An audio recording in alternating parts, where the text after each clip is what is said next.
Seorang miliarder membayar mahal untuk menyembuhkan anak kembarnya, namun kebenaran terungkap oleh pengasuh mereka. Koper kulit buaya seharga puluhan juta rupiah itu terlepas dari genggaman Pak Joko Wirawan dan menghantam lantai marmer dengan bunyi gedebuk yang keras, namun matanya tak sedikit pun berkedip.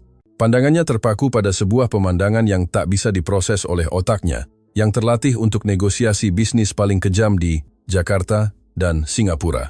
Di tengah ruang tamu yang bersih tanpa celah, yang biasanya berbau antiseptik dan kesunyian, kedua putranya, Bima dan Rama, sedang berdiri tegak. Anak-anak yang sama, yang menurut spesialis terbaik di Swiss dan Amerika, menderita atrofi otot progresif yang akan membuat mereka terikat kursi roda sebelum usia 5 tahun. Anak-anak yang punggungnya Joko sentuh dengan ketakutan, khawatir akan mematahkan mereka. Kini, mengenakan seragam dokter-dokteran mungil berwarna biru langit, si kembar bergerak dengan kelincahan yang canggung, namun tak terbantahkan, mengelilingi sesosok tubuh yang terbaring di atas karpet hijau zamrud.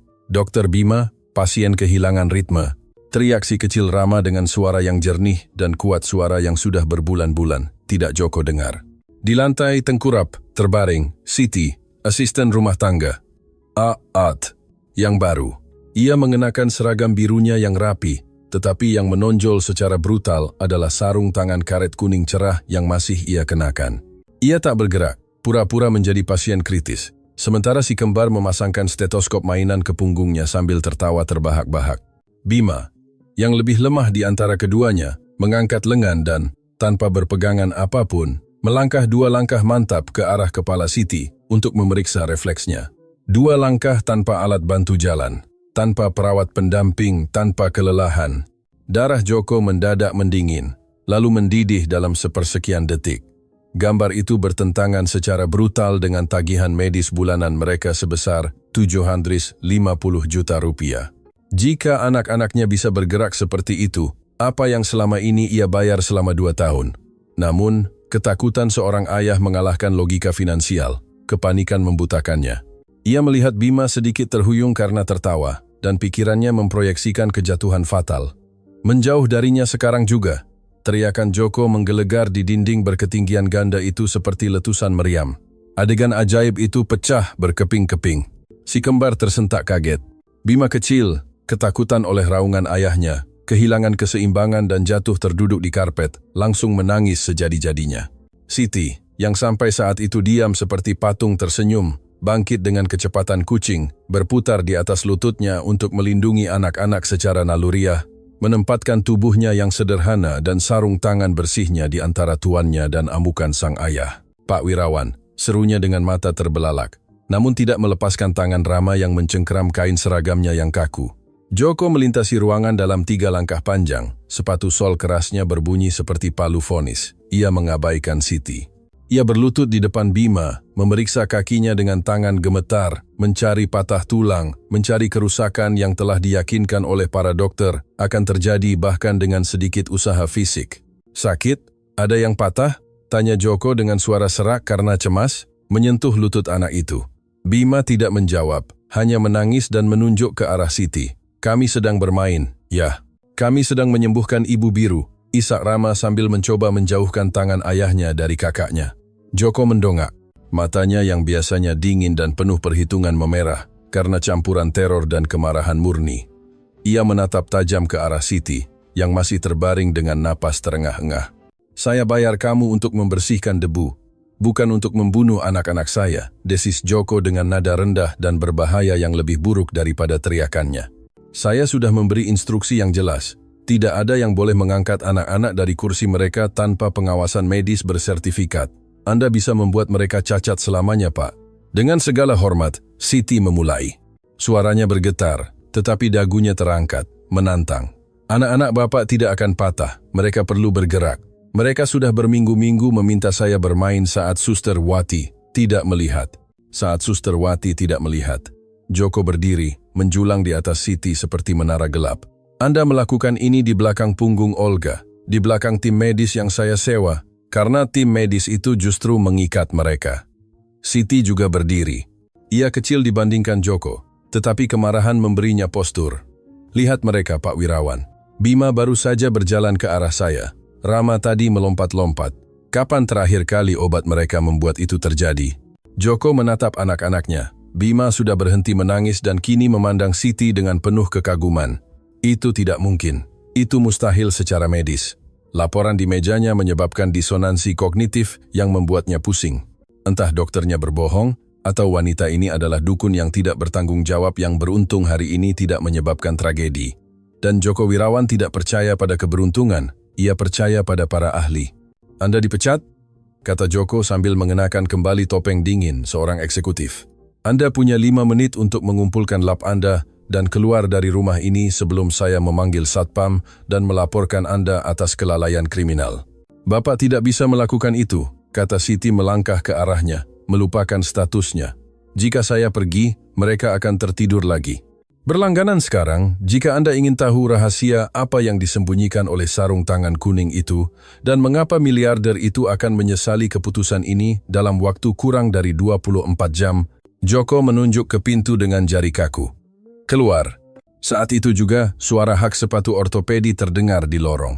Suster Wati, seorang wanita gempal berusia 50-an, dengan ekspresi ketegasan abadi dan seragam putih bersih, masuk ke ruangan dengan nampan perak di tangannya. Di atas nampan itu ada 2 suntikan berisi cairan kental berwarna kuning kecoklatan, obat sore.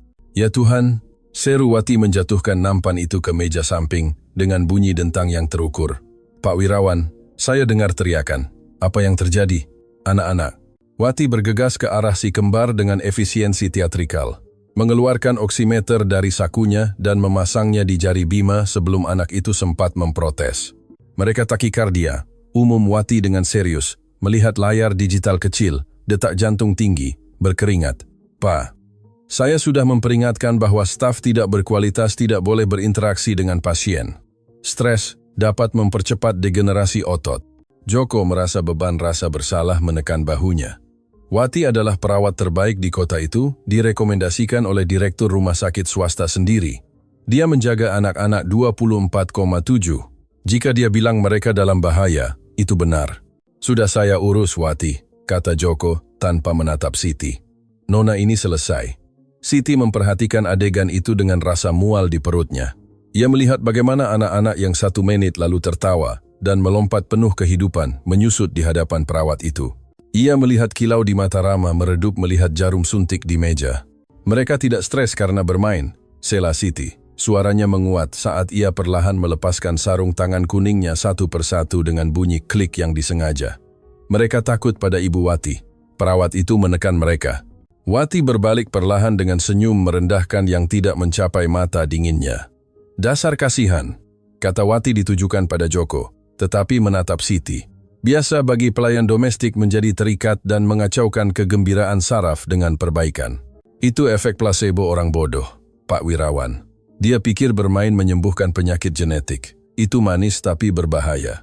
Bukan placebo. Siti melemparkan sarung tangan itu ke sofa kulit putih, sebuah tindakan pemberontakan yang tak terpikirkan. Anak-anak ini punya otot, punya kekuatan.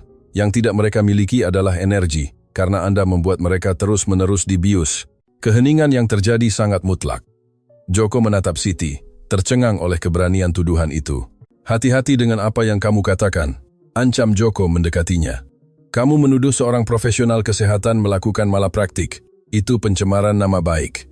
Saya menuduh wanita ini membius anak-anak Anda agar tidak perlu merawat mereka. Bentak Siti menunjuk jarum suntik itu. Saya sudah membersihkan kamar mereka, Pak. Saya lihat bagaimana mereka tidur 18 jam sehari. Saya lihat saat Bapak tidak ada, dia bahkan tidak melihat mereka. Dia menghabiskan hari di telepon sementara mereka menatap langit-langit. Hari ini saat dia keluar untuk istirahat 3 jam, anak-anak itu hidup kembali. Mereka tidak sakit otot, Pak Wirawan. Mereka keracunan. Wajah Wati memerah, tetapi bukan karena malu, melainkan karena kemarahan yang tertahan. Ini keterlaluan, teriak Wati.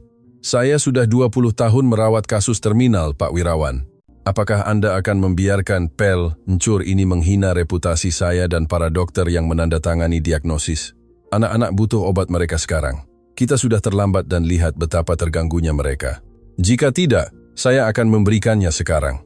Mereka bisa mengalami kejang menyakitkan malam ini. Joko menatap jarum suntik itu. Ia menatap anak-anaknya yang kini menangis dalam diam, pasrah. Ia menatap Siti. yang menatapnya dengan permohonan putus asa di mata koklatnya. Logika Joko, logika pengusaha, mengambil alih. Ia punya laporan medis, ia punya röntgen, ia punya kata-kata dokter bergelar dokter, dan di sisi lain ia punya seorang gadis 23 tahun yang bahkan belum lulus SMA, yang satu-satunya prestasi adalah membuat anak-anak tertawa. Pilihan tampak jelas, namun gambaran Bima berjalan telah terpatri di retina Joko. Wati, berikan obatnya pada anak-anak dan bawa mereka ke kamar, perintah Joko dengan suara lelah sambil mengusap pelipisnya. Tidak, teriak Siti berusaha maju ke meja, tetapi Joko mencegatnya, mencengkeram lengannya dengan erat. Cukup, katanya. Cengkeramannya kuat, tetapi tidak kasar. Itu adalah cengkeraman seorang pria yang menutup kesepakatan yang gagal. Saya akan bayar Anda sebulan penuh, tetapi Anda pergi sekarang. Dan jika saya melihat Anda lagi di dekat properti ini, atau anak-anak saya jamin Anda tidak akan pernah mendapat pekerjaan lagi, bahkan untuk membersihkan trotoar di negeri ini. Siti merasakan air mata menyengat di matanya. Bukan karena pemecatan, tetapi karena Rama, yang mengulurkan tangan padanya saat Wati dengan lembut menyeretnya ke lorong. Selamat tinggal, Ibu Biru. Bisi anak itu sebelum perawat itu menutup pintu ruang tamu, membawa cahaya rumah bersamanya. Joko melepaskan lengan Siti. Pergi? Siti menarik napas dalam-dalam. Ia tahu ia telah kalah dalam pertempuran, tetapi perang untuk anak-anak itu tidak bisa berakhir seperti ini. Ia membungkuk untuk mengambil barang-barangnya. Saat mengambil tasnya, pandangannya jatuh pada sarung tangan kuning yang ia lempar ke sofa. Dalam gerakan cepat saat Joko berbalik untuk menuangkan segelas whisky untuk menenangkan sarafnya, Siti mengambil sarung tangan itu. Tapi tidak hanya sarung tangan. Tangannya, yang cepat karena bertahun-tahun bekerja keras, menyelinap ke meja samping, tempat Wati meninggalkan nampan sedetik sebelum membawanya pergi. Ada botol kaca kecil kosong di samping jarum suntik, vial tempat Wati mengambil cairan itu. Tidak ada yang akan memperhatikan botol kosong. Itu sampah. Siti memasukkannya ke dalam ibu jari sarung tangan kiri dan meremas sarung tangan itu di genggamannya. Saya pergi, Pak Wirawan, kata Siti berjalan menuju pintu depan. Ia berhenti sebentar di bawah lengkungan pintu masuk dengan hujan menghantam kaca di belakangnya. Tapi saya tinggalkan satu pertanyaan gratis, tidak seperti saran dokter Bapak. Jika anak-anak Bapak sakit parah, mengapa perawat itu menyimpan botol obat di tas pribadinya dan bukan di kotak P3K rumah? Joko berhenti dengan gelas setengah jalan ke mulutnya. Cairan kuning kecoklatan whisky itu bergetar. Apa katamu? Periksa kamera dapur, Pak. Hari ini pukul 14.00 WIB. Tepat sebelum menyiapkan nampan, Siti membuka pintu berat itu dan melangkah ke dalam badai. Angin dingin menerpanya, tetapi ia meremas sarung tangan kuning itu ke dadanya. Ia punya buktinya. Sekarang ia hanya perlu seseorang untuk mempercayainya. Di dalam villa, Joko berdiri terpaku di depan pintu yang tertutup. Keheningan telah kembali. Keheningan ala rumah sakit yang sangat ia benci. Ia melihat jamnya. Pukul 17.15 WIB. Wati bilang dia menyiapkan obat beberapa menit yang lalu. Periksa kamera. Joko meletakkan gelasnya di atas meja dengan bunyi keras. Ia tidak ingin mempercayai ART itu. Ia benci ketika orang asing mempertanyakan dunianya yang terkontrol. Tetapi jika ada satu hal yang Joko Wirawan benci lebih dari kekacauan, itu adalah ketika ia diperbodoh. Ia mengeluarkan ponselnya dan membuka aplikasi keamanan. Ia memilih kamera dapur 1. Apa yang ia lihat di layar ponsel kecilnya membuat gelas whisky itu akhirnya jatuh ke lantai dan pecah berkeping-keping. Wati tidak mengambil obat dari kulkas khusus. Dia menuangkan sesuatu dari botol plastik tanpa label yang dia keluarkan dari tasnya sendiri, mencampurnya dengan jus jeruk. Joko merasakan dingin yang tidak ada hubungannya dengan AC. Ia berlari ke tangga, menaiki anak tangga 2/2. Ia harus menghentikan suntikan itu, tetapi ketika mencapai lorong lantai atas, ia mendengar suara paling menakutkan di dunia. Keheningan mutlak, tidak ada tangisan atau tawa. Ia membuka pintu kamar anak-anak dengan paksa. Wati sedang di sana, menyimpan jarum suntik kosong. Si kembar ada di tempat tidur mereka dengan mata berkaca-kaca, menatap kosong, sedikit mengiler. Mereka sudah tidur, Pak, bisik Wati, meletakkan satu jari di bibirnya dengan keanggunan yang mengerikan. Malaikat perlu istirahat. Joko menatap anak-anaknya, lalu pada perawat itu, dan untuk pertama kalinya dalam hidupnya, ia merasakan dorongan naluriah seorang predator yang menemukan ancaman di sarangnya. Tapi ia tidak bisa bertindak tanpa bukti. Belum. Ia perlu tahu, apa isi jarum suntik itu. dan satu-satunya orang yang punya petunjuk baru saja diusir ke tengah badai. Joko berdiri di samping tempat tidur anak-anaknya, diam seperti patung garam di tengah temaram kamar. Satu-satunya suara adalah dengungan ritmis dan hampir tak terdengar dari pembersih udara kelas rumah sakit dan napas berat, hampir buatan Bima dan Rama. Hanya 1 jam yang lalu, anak-anak yang sama ini tertawa. 1 jam yang lalu pipi mereka merona dan ada percikan kenakalan di mata mereka yang Joko belum lihat sejak mereka belajar merangkak. Sekarang, di bawah pengaruh obat Wati, mereka tampak seperti boneka porselen pecah, pucat, dan terputus dari dunia.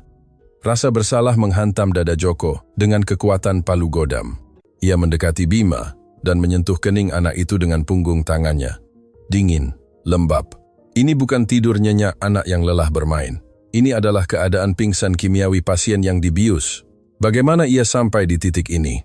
Pikirannya yang biasanya tajam dalam mendeteksi penipuan dalam kontrak bernilai jutaan, melayang ke masa lalu, ke hari yang menandai awal mimpi buruk pribadinya. Bandung, 2 tahun lalu, klinik termahal di Jawa Barat. Seorang dokter dengan 3 penghargaan internasional menunjukkan kepada Joko beberapa röntgen yang tidak ia mengerti dan berkata, dengan suara lembut dan profesional, distrofi otot atipikal progresi cepat. Bersiaplah untuk yang terburuk, Pak Wirawan. Otot Anda akan lupa cara bekerja. Joko menerima diagnosis itu sebagai hukuman ilahi. Siapa dia untuk mempertanyakan sains? Jika uang bisa membeli solusi, ia akan membayarnya. Dan begitulah yang ia lakukan. Ia mengubah vilanya menjadi benteng steril. Ia menyewa Wati, perawat geriatri dan pediatri terbaik, menggaji 3 kali lipat dari gaji pasar, untuk memastikan loyalitas mutlak. Ia membeli kursi roda ergonomis impor dari Jepang, yang harganya lebih mahal dari mobil sport, semua agar anak-anaknya nyaman saat mereka layu. Dan kemudian datang Siti. Joko memejamkan mata, mengepalkan tangan. Siti bukanlah bagian dari rencana medis. Dia adalah kesalahan administrasi, celah yang harus diisi ketika ART sebelumnya pensiun. Ia ingat wawancara 5 menit di lobi. Dia berusia 23 tahun. Berasal dari desa terpencil dan butuh uang untuk mengirim ibunya yang sakit. Joko hampir tidak menatap wajahnya. Ia hanya peduli bahwa catatan kriminalnya bersih dan bahwa dia tahu cara menggunakan produk hipoalergenik yang diminta oleh protokol rumah. Jadilah tak terlihat, katanya pada hari pertama itu. Anak-anak rapuh, jangan membuat kebisingan, jangan mengangkat debu, dan yang terpenting, jangan ganggu mereka. Siti patuh. Atau begitulah yang Joko pikirkan. Dia menjadi tak terlihat. Bayangan berseragam biru yang membuat kaca berkilau dan lantai bersinar. Tetapi Joko, dibutakan oleh rasa sakit dan jadwalnya yang sibuk, tidak melihat apa yang sebenarnya terjadi. Dia tidak melihat bahwa bagi Bima dan Rama, gadis tak terlihat ini adalah satu-satunya hal nyata di dunia plastik mereka. Dokter masuk dengan jas putih, jarum dingin dan wajah serius. Wati masuk dengan sirup pahit dan larangan terus-menerus. Jangan lari, jangan bergerak. Kamu akan lelah. Mereka adalah sipir penjara. Tetapi Siti masuk dengan musik. Sekarang, menatap anak-anaknya yang tertidur, Joko memahami detail yang terlewatkan darinya dalam adegan ruang tamu. Sarung tangan kuning, sarung tangan karet yang mencolok itu, konyol untuk villa desain minimalis. Bagi Joko, itu adalah alat pembersih. Bagi anak-anak, sarung tangan itu adalah karakter, adalah boneka, adalah tangan ajaib yang menggelitik, yang bertepuk tangan, yang menantang mereka untuk meraih yang tak terjangkau. Joko menoleh ke pintu kamar mandi tertutup. Wati ada di sana, bersenandung sambil merapikan obat-obatan. Amarah yang dirasakan Joko begitu hebat hingga ia harus berpegangan pada palang tempat tidur untuk tidak masuk dan mencekiknya di sana. Tetapi logika dingin kembali padanya. Siti menyuruhnya memeriksa kamera jika anak-anaknya sakit parah. Frasa ART itu bergema di kepalanya seperti lonceng peringatan. Joko keluar dari kamar anak-anak dengan langkah senyap, seperti hantu di rumahnya sendiri. Ia melewati Wati yang keluar dari kamar mandi. Saya ke ruang kerja untuk bekerja, kata Joko tanpa menatapnya. Suaranya terdengar mati, sempurna, agar tidak menimbulkan kecurigaan. Istirahatlah, Pak Wirawan. Malaikat ada di tangan yang baik, jawab Wati dengan senyum manis yang kini tampak seperti seringai jahat. Joko menuruni tangga, melintasi ruang tamu utama tempat koper yang terjatuh itu masih tergeletak, dan memasuki ruang kerjanya yang pribadi. Ia menutup pintu dan menguncinya. Ia berjalan ke rak buku, menggeser buku sejarah seni palsu, dan menyingkap panel tersembunyi. Ia menekan kode. Dinding bergeser lembut, memperlihatkan ruang keamanan. Itu adalah bunker teknologi. 12 monitor definisi tinggi berkedip dalam kegelapan, menampilkan setiap sudut properti secara real time. Tetapi Joko tidak tertarik pada masa kini, ia tertarik pada masa lalu. Ia duduk di kursi kulit ergonomis. Tangannya sedikit gemetar di atas keyboard. Sistem, akses arsip rekaman, kamera, ruang tamu utama, tanggal, 7 hari terakhir. Sistem memproses perintah itu. Joko menarik napas dalam-dalam. Ia akan melihat kebenaran yang telah ia abaikan selama berbulan-bulan. Ia akan melihat apakah ia telah menjadi penyelamat anak-anaknya atau algojo yang tidak disengaja. Cahaya kebiruan monitor menerangi wajah tegang Joko, menonjolkan lingkaran hitam di bawah matanya. Di layar tengah, video mulai diputar. Tanggal menunjukkan Selasa pukul 10 pagi. Gambarnya jernih, kualitas 8K. Ruang tamu bermandikan sinar matahari pagi. Di frame, muncul si kembar duduk di kursi roda berteknologi tinggi mereka dengan kepala tertunduk bosan. Di latar belakang, Wati terlihat duduk di sofa dengan kaki di atas meja kopi, sesuatu yang sangat dilarang berbicara dengan gembira di ponselnya, benar-benar mengabaikan anak-anak.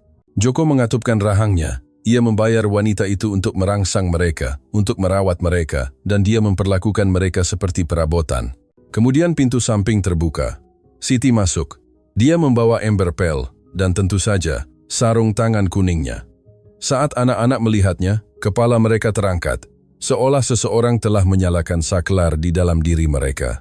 Di layar, Siti meletakkan ember, melihat ke arah Wati, yang tidak bergerak, lalu mengedipkan mata pada si kembar.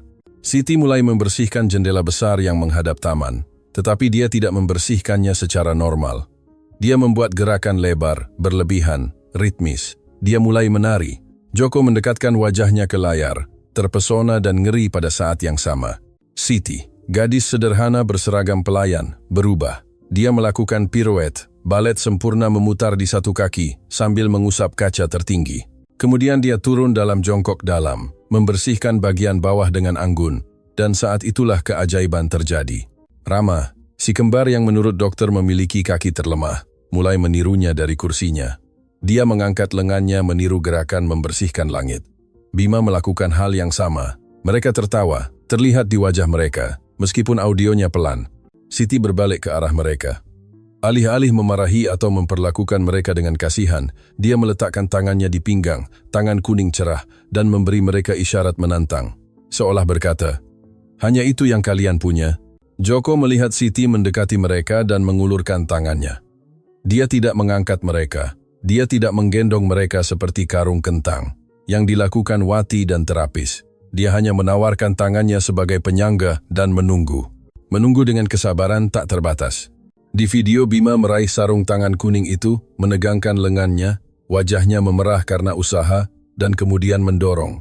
Kakinya, kaki yang seharusnya tidak berguna itu, menegang. Otot betisnya menonjol. "Ayo nak, kamu bisa," bisik Joko dalam kesendirian ruang keamanan, dengan air mata mengalir di pipinya, berbicara pada rekaman 3 hari yang lalu.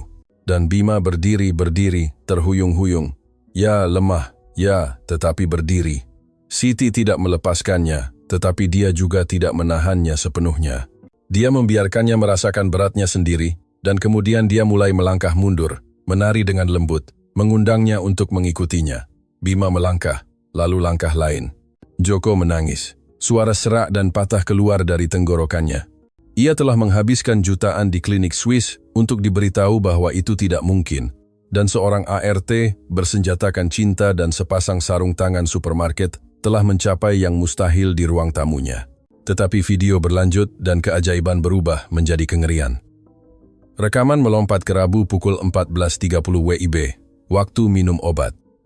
Kamera dapur menunjukkan Wati sendirian. Joko memperbesar gambar. Perawat itu mengeluarkan dari tas pribadinya tas desainer yang dihadiahkan Joko padanya saat Natal sebotol air mineral yang dapat digunakan kembali yang berisi cairan bening. Itu bukan obat resep. Tidak memiliki label apotek.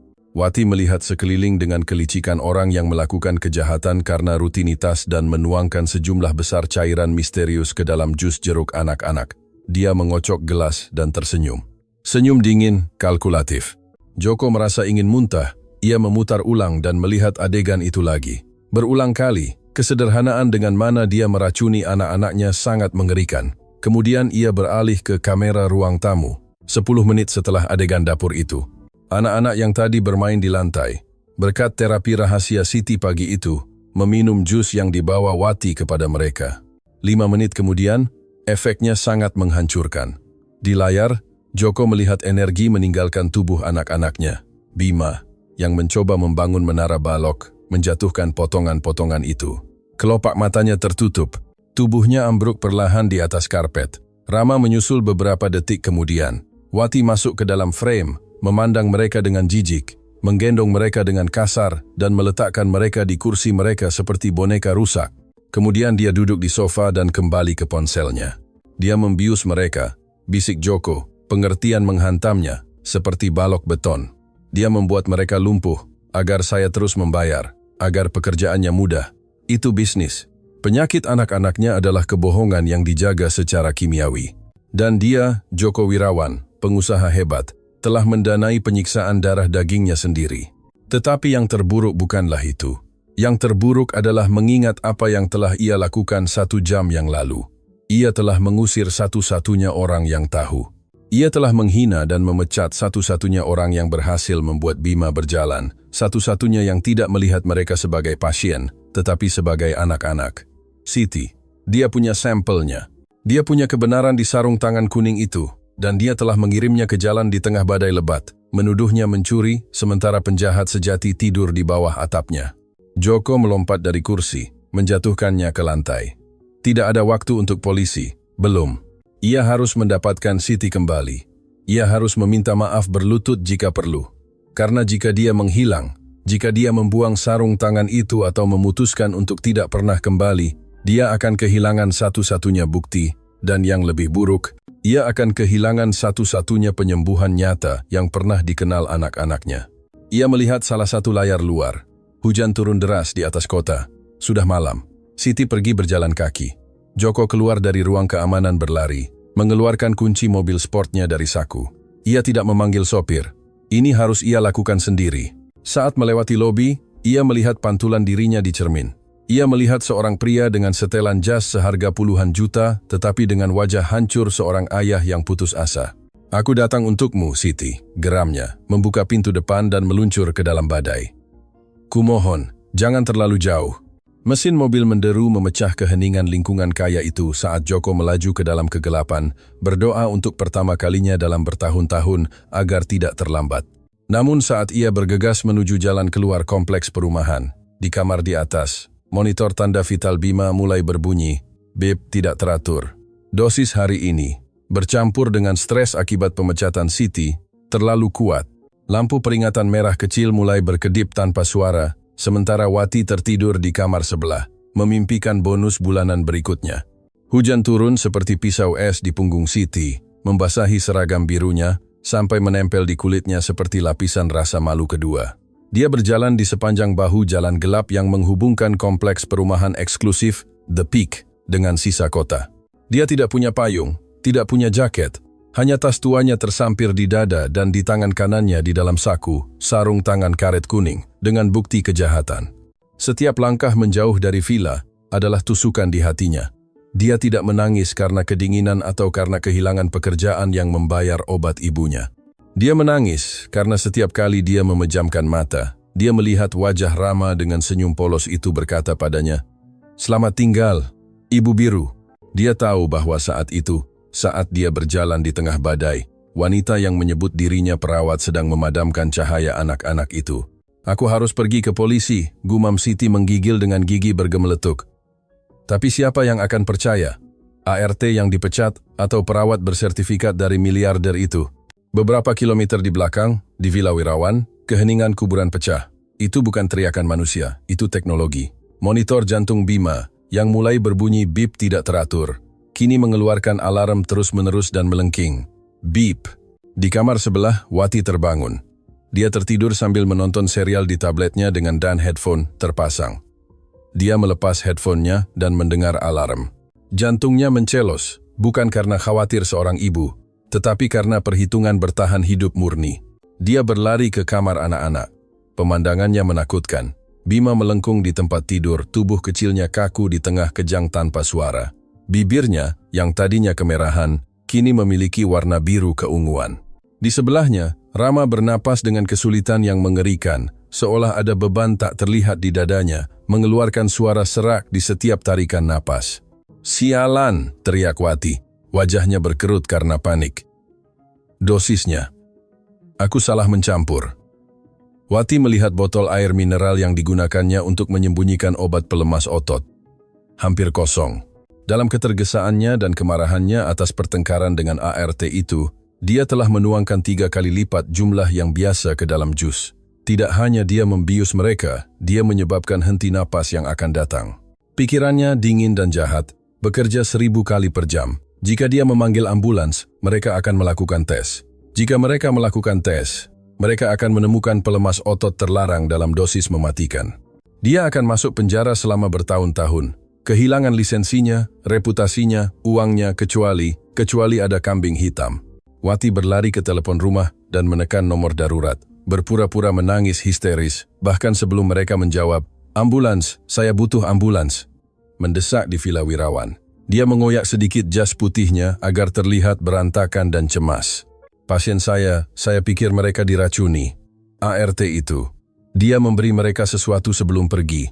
Dia menutup telepon dan segera menekan nomor Joko. Sementara itu, di jalan yang basah, lampu depan, Shannon, dari mobil sport membelah kegelapan. Joko mengemudi dengan buku-buku jari putih di atas kemudi, mengabaikan batas kecepatan. Matanya memindai trotoar mencari sosok kecil Siti. Hujan begitu deras sehingga dia hampir tidak bisa melihat 2 meter ke depan. Tetapi dia tahu dia tidak bisa pergi jauh. Kemudian, ponselnya, yang terhubung ke sistem audio mobil, meledak dengan nada dering Wati. Joko menjawab dengan ketakutan terperangkap di tenggorokannya. "Ya, Pak Wirawan." Suara Wati memenuhi kabin mobil, terdistorsi oleh teriakan palsu. "Kembalilah, mereka sekarat. Bima dan Rama sekarat."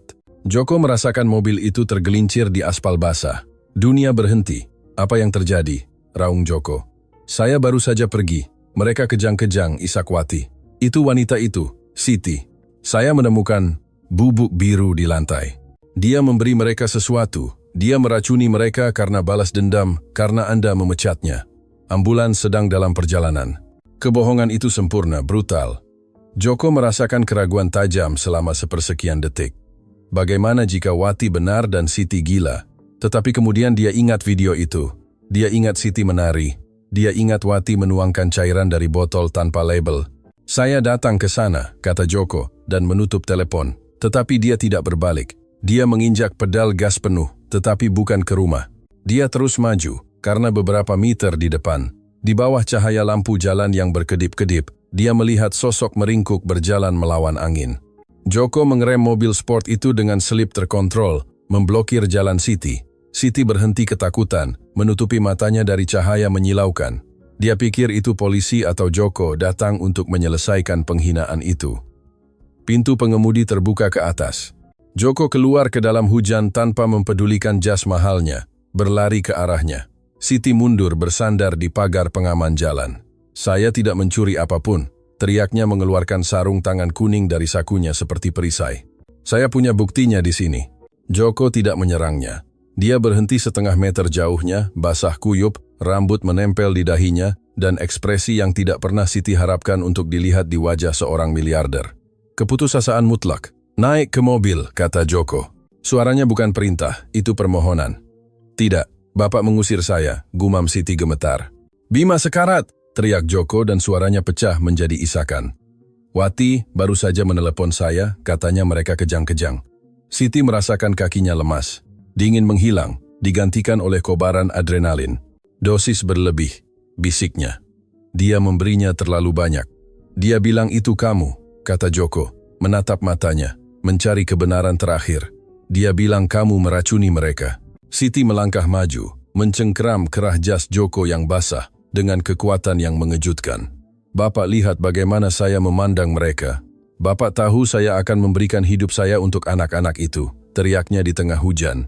"Dia membunuh mereka untuk menutupi kesalahannya. Bawa saya ke sana, saya tahu apa yang mereka minum."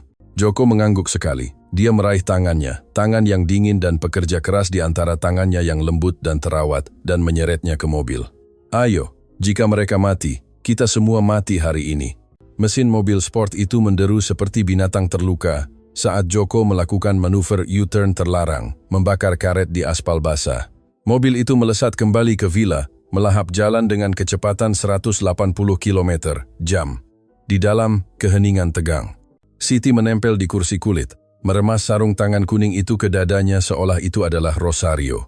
Joko mengemudi dengan satu tangan, dan dengan tangan lainnya dengan panik menelepon. "Siapa yang Bapak telepon?" tanya Siti melihat layar GPS mobil. "Direktur Rumah Sakit Pusat. Dia temanku. Saya perlu dia menyiapkan unit toksikologi," jawab Joko dengan rahang tegang. "Ambulans mungkin sudah sampai di rumah. Kita tidak akan menunggu di sana. Kita akan mencegat mereka atau mengikuti mereka." "Pak," Siti ragu sejenak menatap profil serius Joko. "Mengapa Bapak kembali menjemput saya? Bapak bisa langsung pulang." Joko tidak mengalihkan pandangan dari jalan raya tempat tetesan hujan meledak di kaca depan. "Karena saya melihat videonya."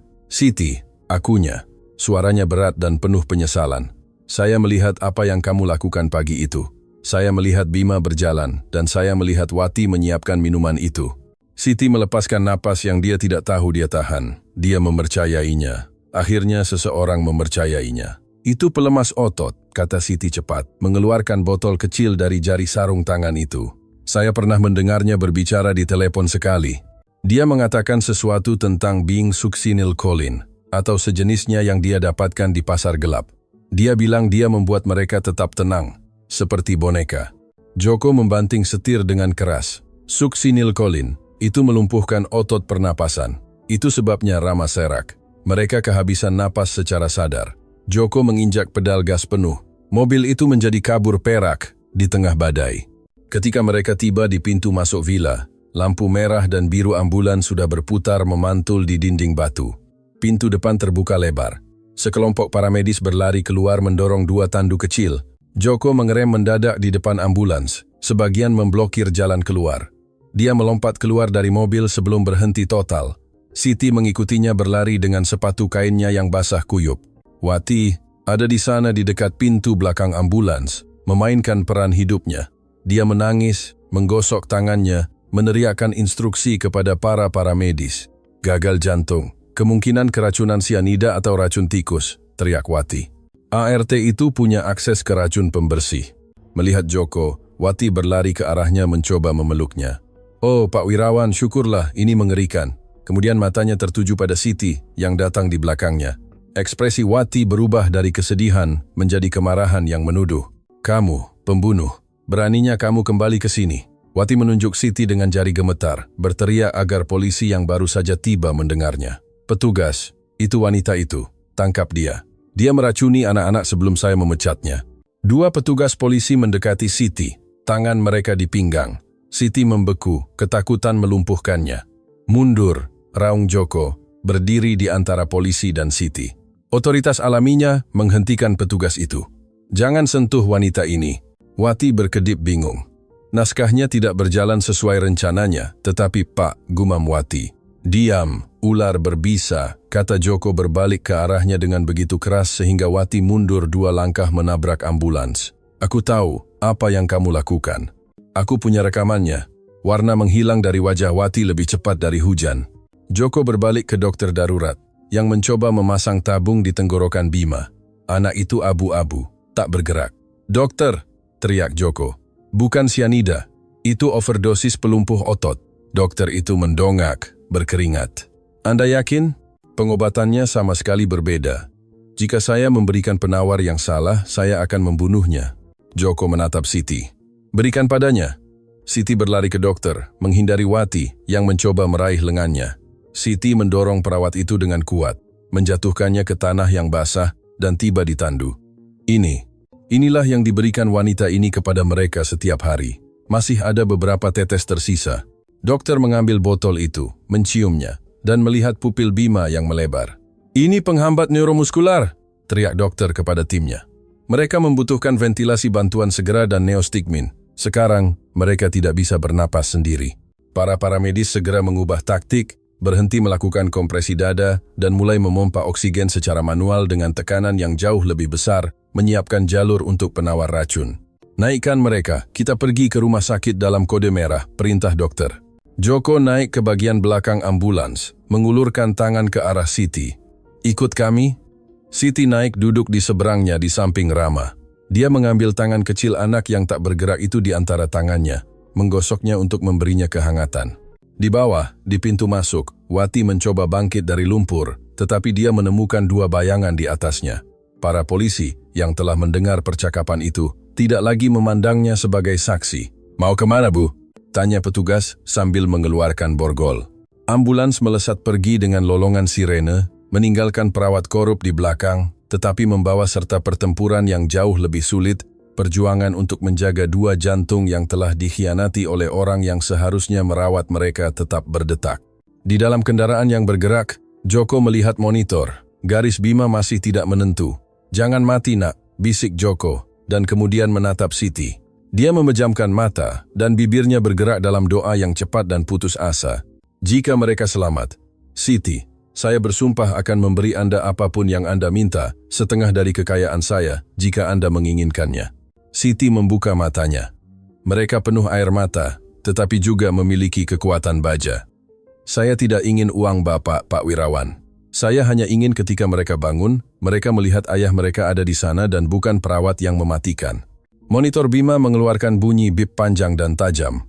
Garis itu menjadi datar. Henti! Teriak para medis memuat dayung defibrilator. Menyingkir. Joko merasa jiwanya meninggalkan tubuhnya. Siti menjerit nama anak itu sambil menutupi mulutnya dengan sarung tangan kuning, kini ternoda oleh lumpur dan kenyataan. Muatan 200! Teriak dokter sambil melompat ke arah Bima dengan sengatan listrik. Keheningan yang terjadi adalah detik terpanjang kedua dalam hidup Joko. Semua orang menatap layar hijau, garis datar. Muatan lagi, raung dokter. Joko meraih tangan Siti. Dia meremasnya begitu erat hingga menyakitinya, tetapi dia tidak mengeluh. Dia membalas genggaman itu di neraka sirene dan lampu ini. Mereka adalah dua satu-satunya manusia yang benar-benar mencintai anak-anak itu. Kembali Bima, teriak Joko. Kembali, minggir, pengisian kedua. Keheningan, dan kemudian bip, 1 detak, lemah, sendirian, bip, bip, ritme kembali kacau. Tetapi ada. Dokter itu terhuyung ke belakang, menghembuskan napas. Kita berhasil, tetapi dia sangat lemah. Saya tidak tahu, apakah kerusakan otak akibat kekurangan oksigen akan dapat dipulihkan. 24 jam ke depan akan sangat penting. Joko menghela napas dan menangkupkan wajahnya, terisak tak terkendali. Siti secara naluriah mengulurkan tangan dan menyentuh bahu miliarder itu, menghiburnya seolah dia adalah anak lain. Ambulans berbelok tajam, memasuki jalan masuk gawat darurat rumah sakit. Pertempuran baru saja dimulai. Lorong terapi intensif. Pediatri berbau disinfektan industri dan ketakutan dingin, bau yang menempel di pakaian dan kulit. Joko Wirawan, pria yang memindahkan jutaan dengan satu panggilan telepon, duduk di kursi plastik keras dengan kepala di antara tangannya, merasa seperti orang paling miskin dan paling menyedihkan di planet ini. Setelan desainer Indonesianya hancur, bernoda lumpur dan hujan, dan sepatu kulitnya yang basah meninggalkan genangan kotor di lantai rumah sakit yang bersih. Tetapi tidak ada yang penting. Yang penting hanyalah dengungan konstan mesin di balik pintu kaca ganda yang buram, di mana tim yang terdiri dari 6 spesialis berjuang untuk membalikkan kerusakan yang ia izinkan terjadi di bawah atapnya sendiri. Beberapa meter jauhnya, Siti berdiri tegak, bersandar di dinding. Dia tidak duduk. Dia tidak merasa berhak menempati ruang di tempat yang diperuntukkan bagi keluarga. Dia meremas tasnya ke dada, sedikit gemetar, bukan karena dinginnya AC, tetapi karena sisa kejut adrenalin. Matanya tidak lepas dari pintu ICU. Pintu terbuka dengan desisan pneumatik. Dr. Aris, kepala toksikologi dan kenalan lama Joko, keluar menggosok matanya yang merah karena kelelahan. Ekspresinya serius, wajah poker yang digunakan dokter ketika berita tidak baik, tetapi juga belum fatal. Joko melompat berdiri, hampir tersandung kakinya sendiri. Apakah mereka hidup? Tanyanya. Suaranya serak, seolah menelan kaca. Mereka stabil, Joko. Untuk saat ini, kata dokter itu, melepaskan maskernya dan membiarkannya tergantung di satu telinga. Kami berhasil menetralkan racun dalam sistem darah mereka. Penawarnya berhasil, Tetapi kami mencapai batasnya. Bima secara klinis mati selama hampir 1 menit di ambulans. Rama paru-parunya sangat terganggu karena kelumpuhan pernapasan. Joko merasakan lututnya lemas dan harus bersandar di dinding agar tidak jatuh. Apa sebenarnya yang dia berikan pada mereka? Tanya Joko, meskipun dia takut akan jawabannya. Dr. Aris menghela napas dan mengeluarkan map logam. Suksinilkolin, Joko, dan benzodiazepin. Itu adalah koktail yang brutal. Suksinilkolin melumpuhkan otot rangka. Itu digunakan untuk mengintubasi pasien saat operasi agar mereka tidak bergerak. Tetapi dokter itu menggelengkan kepalanya tidak percaya. Dia memberikannya dalam dosis harian mikro untuk membuat mereka lemah, mensimulasikan atrofi. Dan hari ini dia memberi mereka dosis untuk menjatuhkan kuda. Apa yang anak-anak Anda alami adalah penyiksaan, Joko. Mereka lumpuh secara fisik, tidak dapat bergerak atau berbicara, tetapi pikiran mereka bangun. Mereka merasakan segalanya, ketakutan, imobilitas, sesak napas yang lambat, semuanya. Joko memejamkan mata dan isakan kering keluar dari tenggorokannya. Gambaran anak-anaknya terpenjara di tubuh mereka sendiri, menatap langit-langit sementara wanita itu menonton TV di sebelah mereka, menghancurkannya. Dia membayar untuk itu. Dia telah mendanai ruang penyiksaan itu, mengira itu adalah tempat perlindungan. Saya monster, bisik Joko. Saya yang mempekerjakannya. Saya meninggalkannya sendirian bersama mereka. Jangan menyalahkan diri sendiri sekarang. Anda perlu utuh, kata dokter itu meletakkan tangan di bahunya. Yang penting adalah kerusakan neurologis. Kekurangan oksigen pada Bima. Kita tidak tahu apakah dia akan bangun menjadi anak yang sama. Dan otot-otot mereka Joko telah berbulan-bulan, mungkin bertahun-tahun tidak digunakan dengan benar karena obat. Atrofi itu nyata sekarang. Bukan karena genetika, tetapi karena kurangnya penggunaan kimiawi, pemulihan akan menjadi neraka. Saat itu, 2 petugas polisi masuk ke ruang tunggu, memecah gelembung rasa sakit medis. Mereka langsung menuju Joko. Pak Wirawan, kata petugas senior dengan nada serius. Kami punya pembaruan tentang tahanan itu, Nyonya Wati. Joko mendongak. Matanya, yang tadinya penuh air mata, kini berkobar dengan kebencian dingin. Apa yang dikatakan ular berbisa itu? Dia sebagian mengaku. Kata polisi itu mengeluarkan buku catatan. Dia mengakui memberikan obat, tetapi dia mengklaim melakukannya mengikuti instruksi tersirat dari Anda untuk menjaga rumah tetap tenang. Dia bilang anak-anak tidak dapat diatur, dan Anda menuntut keheningan untuk bisnis Anda. Pengacaranya sudah dalam perjalanan, dan mereka akan mencoba berdalih bahwa itu adalah perawatan paliatif yang disalahpahami. Joko tertawa getir, tawa yang menakuti Siti di sudutnya. Instruksi dari saya. Joko mendekati polisi itu, menginvasi ruang pribadinya. Saya ingin dia dihancurkan. Saya ingin Anda memeriksa setiap rekening bank yang dia miliki. Wanita itu menerima gaji eksekutif dan menghabiskannya untuk tas mewah sambil membius anak berusia 3 tahun. Saya tidak ingin kesepakatan. Saya ingin dia membusuk di penjara sampai giginya copot. Kami akan melakukan yang terbaik, Pak. Tetapi kami membutuhkan pernyataan resmi Anda dan kesaksian saksi kunci. Semua mata tertuju pada Siti. Dia sedikit meringkuk, merasa kecil di hadapan otoritas. Dia tidak akan mengatakan apa-apa sekarang, potong Joko melindunginya. Dia kelelahan. Dia baru saja menyelamatkan nyawa anak-anak saya. Ambil pernyataan saya, tetapi biarkan dia sendirian sampai besok. Para petugas polisi mengangguk dan mundur ke sudut untuk menunggu. Dr. Aris kembali masuk ke UGD. Joko sendirian di tengah ruangan, dan kemudian perlahan ia berbalik ke arah Siti, berjalan ke arahnya. Siti secara naluriah menundukkan pandangan, menatap sepatu kotornya. Siti, kata Joko. Nada suaranya tidak lagi memiliki nada otoriter seorang bos. Itu adalah suara seorang pria yang hancur. Pak, saya minta maaf tentang jas Bapak. Gumamnya tanpa tahu harus berkata apa. Jas saya. Joko melihat pakaian mahalnya yang bernoda dan menghela napas gemetar. Biarkan jas itu, biarkan rumah, uang, dan perusahaan itu pergi. Siti, kamu tahu, kamu melihatnya dalam beberapa hari. Saya tinggal bersama mereka selama 2 tahun, dan saya tidak melihatnya. Bagaimana? Bagaimana kamu bisa tahu dan saya tidak? Siti mengangkat pandangannya. Mata cokelatnya, lelah tetapi bersih, bertemu dengan matanya. Karena Bapak melihat laporan medis. Pak, saya melihat anak-anak, katanya dengan kejujuran yang menghancurkan. Bapak mencari penyembuhan di kertas. Saya hanya mencari cara untuk membuat mereka tersenyum. Ketika seseorang bermain dengan seorang anak, mereka tahu kapan mereka lelah dan kapan mereka dibius. Anak-anak Anda haus akan kehidupan, Pak Wirawan. Rasa lapar itu tidak dimiliki oleh orang yang sakit parah. Kata-kata itu menghantam Joko lebih keras daripada hinaan apapun. Itu adalah kebenaran sederhana. Dia telah menjadi ayah manajer, mengelola penyakit anak-anaknya sebagai proyek yang gagal, mendelegasikan perawatan agar tidak menderita, agar tidak menyayangi anak-anak yang ia pikir akan segera meninggal, dan dengan melakukannya, ia hampir membunuh mereka sendiri. Maafkan saya, kata Joko. Dan yang mengejutkan, seorang perawat yang lewat taipan besar Joko Wirawan berlutut di lantai rumah sakit di depan mantan ART-nya. Maafkan saya karena mengusirmu. Maafkan saya karena memanggilmu pencuri. Maafkan saya karena tidak mempercayaimu.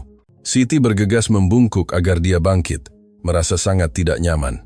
Tidak, Pak. Bangunlah. Tolong. Jangan lakukan itu. Saya tidak akan bangkit sampai kamu berjanji untuk tidak pergi, kata Joko meraih tangan Siti. Tangan kasar karena kerja keras karet dan kerja keras. Aku membutuhkanmu. Mereka membutuhkanmu. Aku tidak tahu bagaimana menjadi ayah bagi anak-anak yang bisa hidup. Aku tidak tahu harus berbuat apa. Saya akan tinggal, janji Siti dengan suara lembut. Saya akan tinggal sampai mereka baik-baik saja. Joko mengangguk, menyeka air matanya dengan punggung tangannya yang kotor, dan berdiri. Saat itu juga, alarm lembut berbunyi di dalam unit, dan seorang perawat keluar bergegas. Pak Wirawan, panggil perawat itu. Mereka bangun, tetapi Anda harus datang. Mereka sangat gelisah. Kebangkitan itu bukanlah momen kedamaian sinematik yang diharapkan Joko, tetapi kekacauan, kepanikan, dan rasa sakit. Saat memasuki box ICU, suaranya memilukan. Bima dan Rama sudah bangun, tetapi mereka tidak sadar. Mereka mengalami sindrom putus zat akut yang dikombinasikan dengan kengerian bangun di tempat yang tidak dikenal, penuh dengan selang dan kabel. Jangan suntik, teriak Rama dengan suara serak dan lemah, mencoba mencabut infus di lengannya. Bima, di tempat tidur lain, menangis dengan tangisan yang menyakitkan, terus-menerus, suara hewan yang terluka. Matanya mengamati ruangan dengan teror, melebar, mencari ancaman. Tenang Rama, ini ayah. Joko berlari ke tempat tidur Rama dan mencoba menahan tangannya agar tidak melukai dirinya sendiri. Semuanya baik-baik saja, nak. Ayah di sini. Tetapi reaksi Rama sangat menghancurkan. Ketika merasakan tangan Joko, anak itu berteriak lebih keras, meringkuk dan mencoba menjauh darinya. Pergi. Ayah jahat, pergi. Teriak anak itu bingung karena obat penenang dan trauma. Bagi Rama, Joko adalah sosok gelap yang muncul sesekali di pintu. Pria serius yang berbicara dengan wanita penyihir putih, Wati, bukan tempat berlindung, melainkan bagian dari ancaman. Joko berdiri terpaku dengan tangan di udara. Anak kandungnya sendiri takut padanya. Penolakan itu seperti tusukan fisik di perutnya. Bima mencoba dengan si kembar yang lain. Bima, lihat ayah. Tetapi, Bima bahkan tidak melihatnya. Dia tersesat dalam mimpi buruknya sendiri, memukul kasur dengan tinju lemahnya. Para perawat mencoba menahan mereka, tetapi itu hanya menambah kepanikan anak-anak. Jas putih berarti rasa sakit, berarti suntikan, berarti Wati. Kita harus membius mereka lagi, teriak seorang perawat. Mereka akan mencabut kateter sentral mereka. Dokter, tekanan darah naik terlalu tinggi. Tidak, teriak Joko. Tidak ada obat lagi, kumohon. Kita tidak punya pilihan. Mereka akan melukai diri sendiri, desak dokter sambil mengisi jarum suntik. Kekacauan total. Bunyi alarm, teriakan anak-anak, perintah medis. Joko merasa tidak berguna, penghalang dalam penyelamatan anak-anaknya sendiri. Kemudian, sebuah suara memotong kebisingan. Itu bukan teriakan, itu adalah melodi. Seekor gajah menyeimbangkan dirinya di atas seutas benang laba-laba. Siti telah memasuki box. Dia tidak mengenakan jas medis. Dia mengenakan seragam biru kusut dan kotornya. Tetapi di tangannya, dia mengenakan sarung tangan kuning pel cuci yang konyol, cerah, dan luar biasa itu. Tidak ada yang menyuruhnya masuk. Dia telah melanggar protokol steril, tetapi tidak ada yang berani menghentikannya. Siti berjalan langsung ke ruang di antara dua tempat tidur. Dia tidak berlari. Dia tidak membuat gerakan tiba-tiba. Dia hanya mengangkat tangan bersarung tangan itu ke udara, menggerakkan jari-jarinya seolah-olah mereka adalah kaki laba-laba, dan terus bernyanyi dengan suara manis dan tegas yang hanya sedikit bergetar karena emosi. Karena dia melihat bahwa dia tidak jatuh, dia pergi memanggil gajah lain. Efeknya instan, hampir ajaib. Bima berhenti memukul kasur. Tangisannya berhenti tiba-tiba, berubah menjadi cegukan. Matanya, yang keruh karena air mata, fokus pada warna kuning cerah. Ibu, sarung tangan, isak Bima mengulurkan tangan gemetar ke arahnya. Rama berhenti melawan para perawat. Dia jatuh kembali ke bantal, bernapas terengah-engah, tetapi matanya tidak lepas dari Siti. Ibu biru, bisik Rama. Joko tersingkir di dinding agar tidak menghalangi, melihat bagaimana Siti mendekati mereka. Dia tidak menyentuh mereka segera. Pertama, dia membuat sarung tangan itu menari di dekat wajah mereka, menggelitik hidung mereka tanpa menyentuh kulit. Sebuah permainan yang mereka kenal, kode keamanan yang mengatakan, "Ini aku, bukan perawat jahat. Tidak ada jarum di sini." "Halo, dokter favoritku," kata Siti lembut, tersenyum meskipun air mata mengalir di wajahnya. "Apa yang kalian lakukan di sini sendirian? Tidak lihat kain laba-laba menunggu kalian? Sakit." Erang Rama menunjuk lengannya. "Aku tahu, sayang, aku tahu." Siti mendekat, dan dengan kelembutan tak terbatas meletakkan tangan bersarung tangan di kening anak itu, membelai rambutnya yang berkeringat. Tetapi ibu biru ada di sini, dan sarung tangan ajaib akan memakan rasa sakit itu. Nyam, nyam, nyam. Siti membuat gerakan memakan udara di sekitar lengan Rama. Anak itu mengeluarkan tawa kecil yang gugup lemah, tetapi nyata. Ketegangan di bahunya hilang. Monitor jantung yang tadinya berbunyi liar mulai melambat. Bip, bip, bip. Dr. Aris menurunkan jarum suntik penenang, terkejut. "Luar biasa," gumam dokter itu. Detak jantung mereka turun dalam 10 detik. Bahkan morfin tidak secepat itu. Siti berbalik ke arah Bima, yang menatapnya dengan cemburu, menginginkan bagiannya dari perhatian. Dia memberinya tangan bersarung tangan yang lain untuk dipegang. Anak itu mencengkeram sarung tangan karet itu seolah itu adalah pelampung di tengah lautan. "Jangan pergi, mohon Bima." "Aku tidak akan pergi," janji Siti. "Aku akan duduk di sini sepanjang malam, dan jika ada monster datang, aku akan mencubitnya dengan sarung tangan ini. Deal?" "Deal," bisik si kembar hampir serempak, memejamkan mata, kelelahan, tetapi tidak lagi ketakutan. Joko mengamati adegan dari sudut, merasakan campuran lega dan cemburu yang menghancurkan, rasa terima kasih dan rasa malu. Wanita ini, orang asing yang ia bayar upah minimum, memiliki hati anak-anaknya di tangannya. Dia adalah ayah biologis, pemilik nama keluarga, tetapi di ruangan itu dia adalah orang asing. Siti, tanpa melepaskan tangan anak-anak, mengangkat pandangan dan mencari Joko.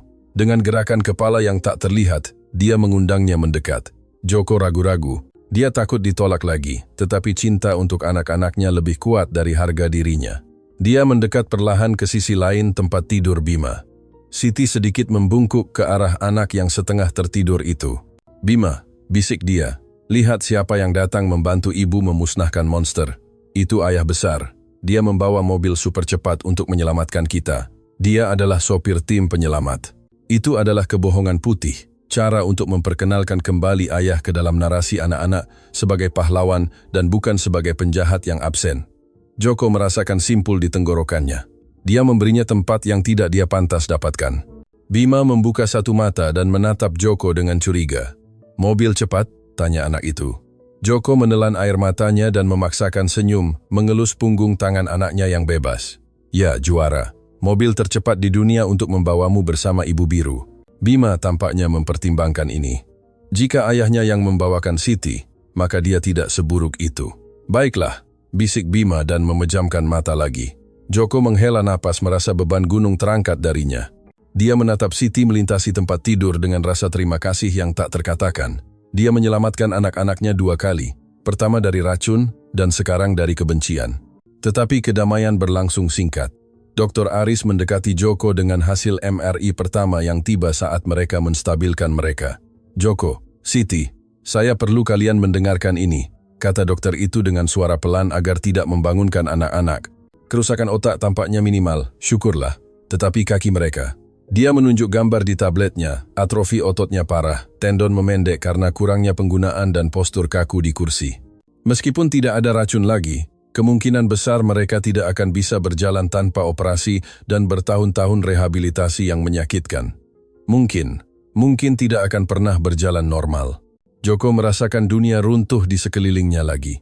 Siti, bagaimanapun tidak melepaskan tangan anak-anak, mengerutkan bibirnya, dan menatap dokter dengan tekad sengit yang sama seperti saat di tengah hujan. "Mereka akan berjalan," kata dia dalam bisikan tegas. Mereka sudah melakukannya sekali untuk bermain. Mereka akan melakukannya lagi untuk hidup. Saya yang akan mengurusnya. Dokter itu menatapnya dengan skeptis, tetapi Joko menatap Siti, dan untuk pertama kalinya dalam 2 tahun dia percaya. Dia percaya tanpa syarat. Dia yang akan mengurusnya, ulang Joko, memberi Siti kekuasaan mutlak atas pemulihan anak-anaknya. Dan saya akan membayar berapapun biayanya, tetapi dia yang memimpin. Malam menyelimuti rumah sakit, tetapi di box ICU itu, di bawah pengawasan sarung tangan pel kuning, pertempuran sesungguhnya dimulai, bukan pertempuran obat-obatan, tetapi pertempuran kemauan. 3 bulan telah berlalu sejak malam badai, dan Villa Wirawan telah berubah menjadi sesuatu yang bukan rumah atau rumah sakit, melainkan medan pertempuran yang sunyi dan menyakitkan. Furnitur desain Italia telah didorong ke dinding, untuk memberi ruang bagi palang paralel, matras busa berdensitas tinggi, dan mesin stimulasi listrik yang harganya lebih mahal dari mobil mewah. Keheningan yang sebelumnya dipaksakan oleh aturan Joko, kini dipecahkan setiap hari oleh sesuatu yang jauh lebih buruk. Jeritan kesakitan 2 anak berusia 3 tahun yang sedang belajar menggunakan tubuh mereka lagi. Ini Selasa pagi, Dr. Kovacs, seorang fisioterapis terkenal internasional yang didatangkan dari Jerman oleh Joko, sedang bekerja dengan Bima. Kovacs adalah pria besar, efisien, dan sangat teknis. Dia tidak percaya pada empati, dia percaya pada biomekanik. Rentangkan, ayo, rentangkan. Perintah Kovacs dengan aksennya yang kental, memaksa kaki kanan Bima untuk meregangkan tendon yang kencang. Bima menyerit. Itu adalah jeritan tajam, penuh air mata dan kepanikan, yang menggema di dinding ruang tamu dan menusuk langsung ke hati Joko, yang mengamati dari pintu ruang kerja dengan cangkir kopi yang gemetar di tangannya. Dia kesakitan, gumam Joko melangkah maju. Rasa sakit itu perlu, Pak Wirawan, kata Kovacs tanpa melepaskan kaki anak itu, mengabaikan tangisan. Ototnya kencang. Jika kita tidak meregangkannya, itu akan mengeras. Jika Anda ingin dia berjalan untuk kuliah, dia harus menangis sekarang. Rama, duduk di kursi rodanya di sebelahnya, menangis karena solidaritas dengan kakaknya, menutupi telinganya dengan tangan kecilnya. Cukup. Suara itu datang dari dapur. Siti muncul di ambang pintu. Dia mengenakan seragam biru, tetapi dia tidak lagi mengenakan celemek putih. Joko telah melarangnya membersihkan. Satu-satunya pekerjaannya sekarang adalah hadir. Dan dia hadir. Dia mengenakan sarung tangan kuning, bukan untuk mengepel, tetapi karena sarung tangan itu telah menjadi objek keamanan anak-anak. Siti melintasi ruangan dengan langkah cepat dan mantap, berjongkok di samping matras dan meletakkan tangan bersarung tangannya di atas lutut Bima, tepat di tempat terapis itu memberikan tekanan. Lepaskan, kata Siti. Suaranya rendah, tetapi memiliki ketajaman baja yang membuat orang Jerman itu berkedip.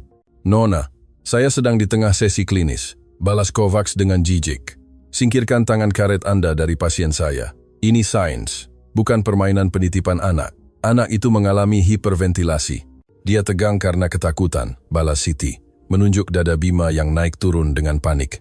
Jika ototnya tegang dan Anda menarik, Anda akan merobeknya. Anda tidak membantu, Anda malah merusaknya lebih jauh. Lalu apa saran Anda? Menari? Mengejek terapis itu. Atrofi parah tidak disembuhkan dengan lagu gadis. Itu disembuhkan dengan kekuatan kasar.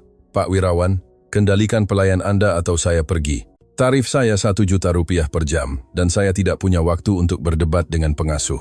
Joko melihat adegan itu, melihat ahli dengan gelar tergantung di dinding imajiner egonya. Dia melihat Siti, yang mengelus rambut Bima dan membisikkan sesuatu di telinganya agar dia berhenti menangis. Dan dia melihat putranya, yang mencengkeram sarung tangan kuning itu seolah itu adalah hidupnya. Logika bisnis Joko mengatakan bahwa Kovacs benar. Kemajuan membutuhkan pengorbanan, tetapi naluri ayahnya yang terbangun di ambulans berteriak sebaliknya. Joko meletakkan cangkir kopinya di atas meja dan berjalan ke tengah ruangan. Anda benar, doktor. Kovacs, kata Joko. Terapis itu tersenyum puas dan kembali meraih kaki Bima. Siti menatap Joko dengan kecewa, mata besarnya penuh ketidakpercayaan. Anda benar bahwa waktu Anda berharga, lanjut Joko sambil berdiri tepat di atas orang Jerman itu. Sangat berharga sehingga saya tidak akan menyia-nyiakannya lagi. Anda dipecat. Kovacs melepaskan kaki Bima secara tiba-tiba.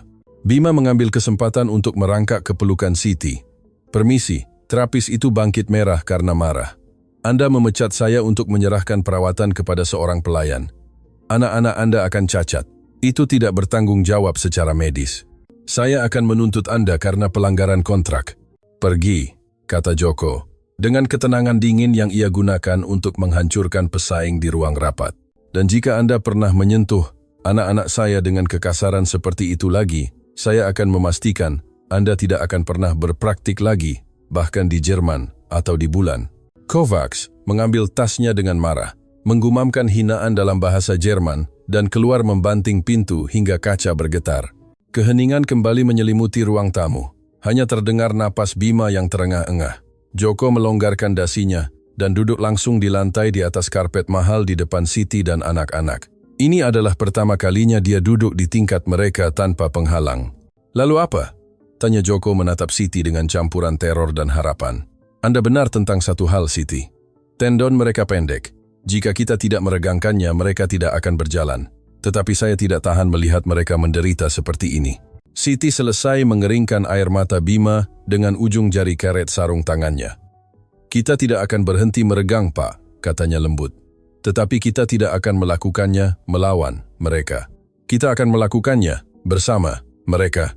Tubuh tidak sembuh jika jiwa takut. Siti bangkit dan pergi ke lemari tempat mereka menyimpan mainan.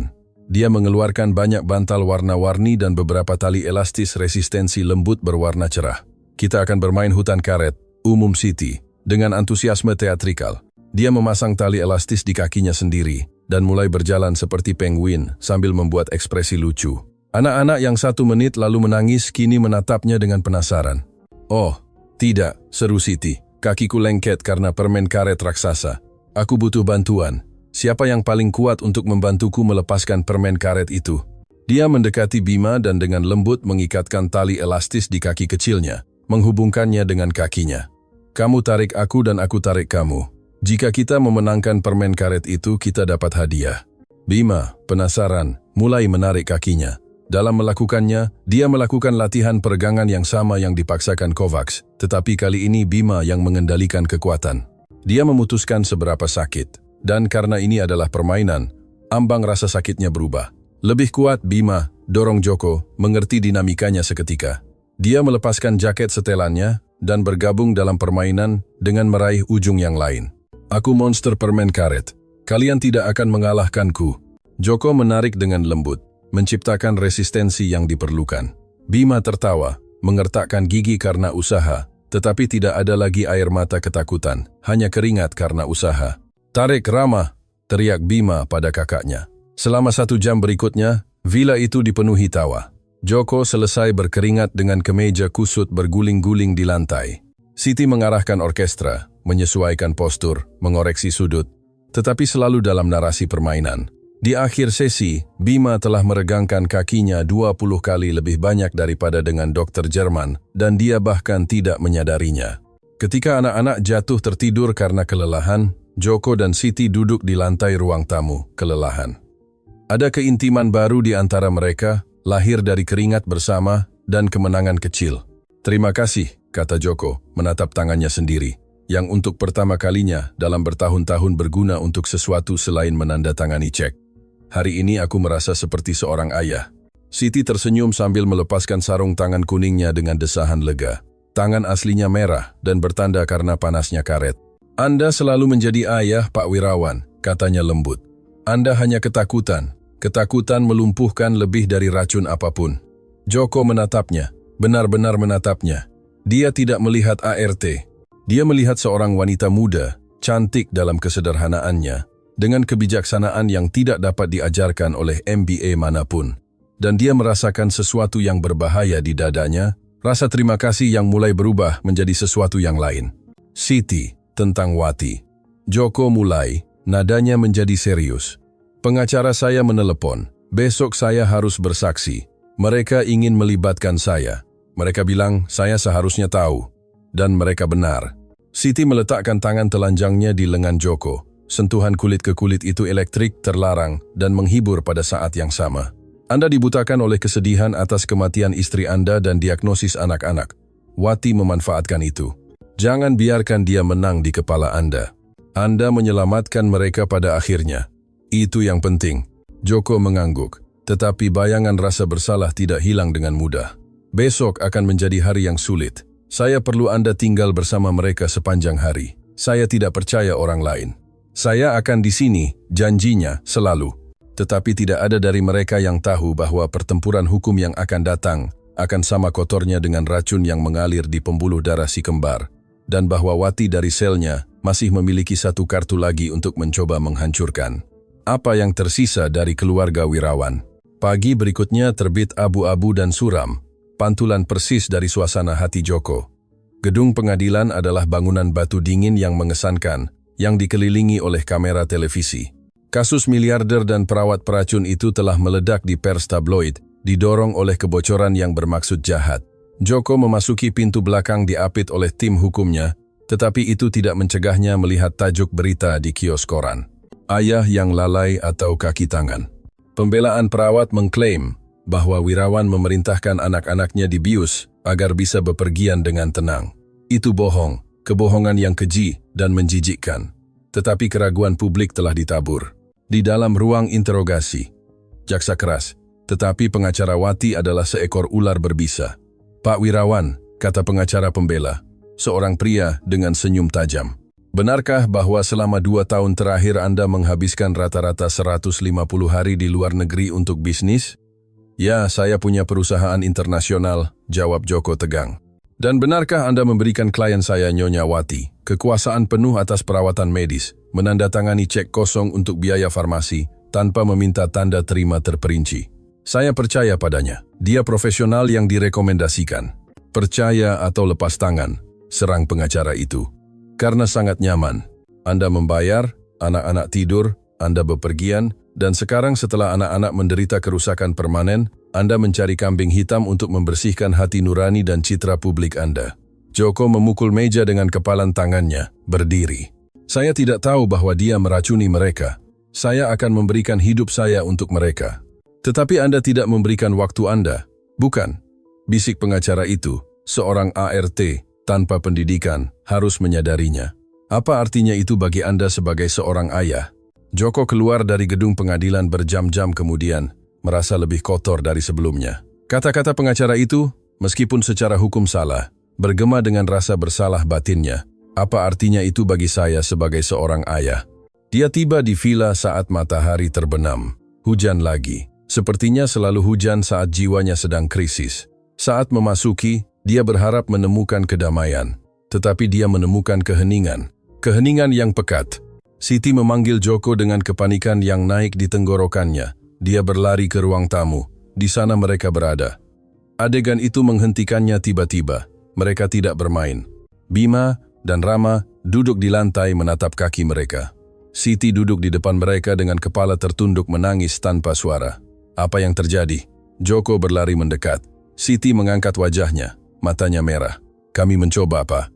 Kami mencoba berdiri tanpa tali. Kami mencoba mengambil langkah nyata, dan Siti menggelengkan kepalanya dengan putus asa. Lutut Rama ambruk, dia jatuh, dia membenturkan dagunya.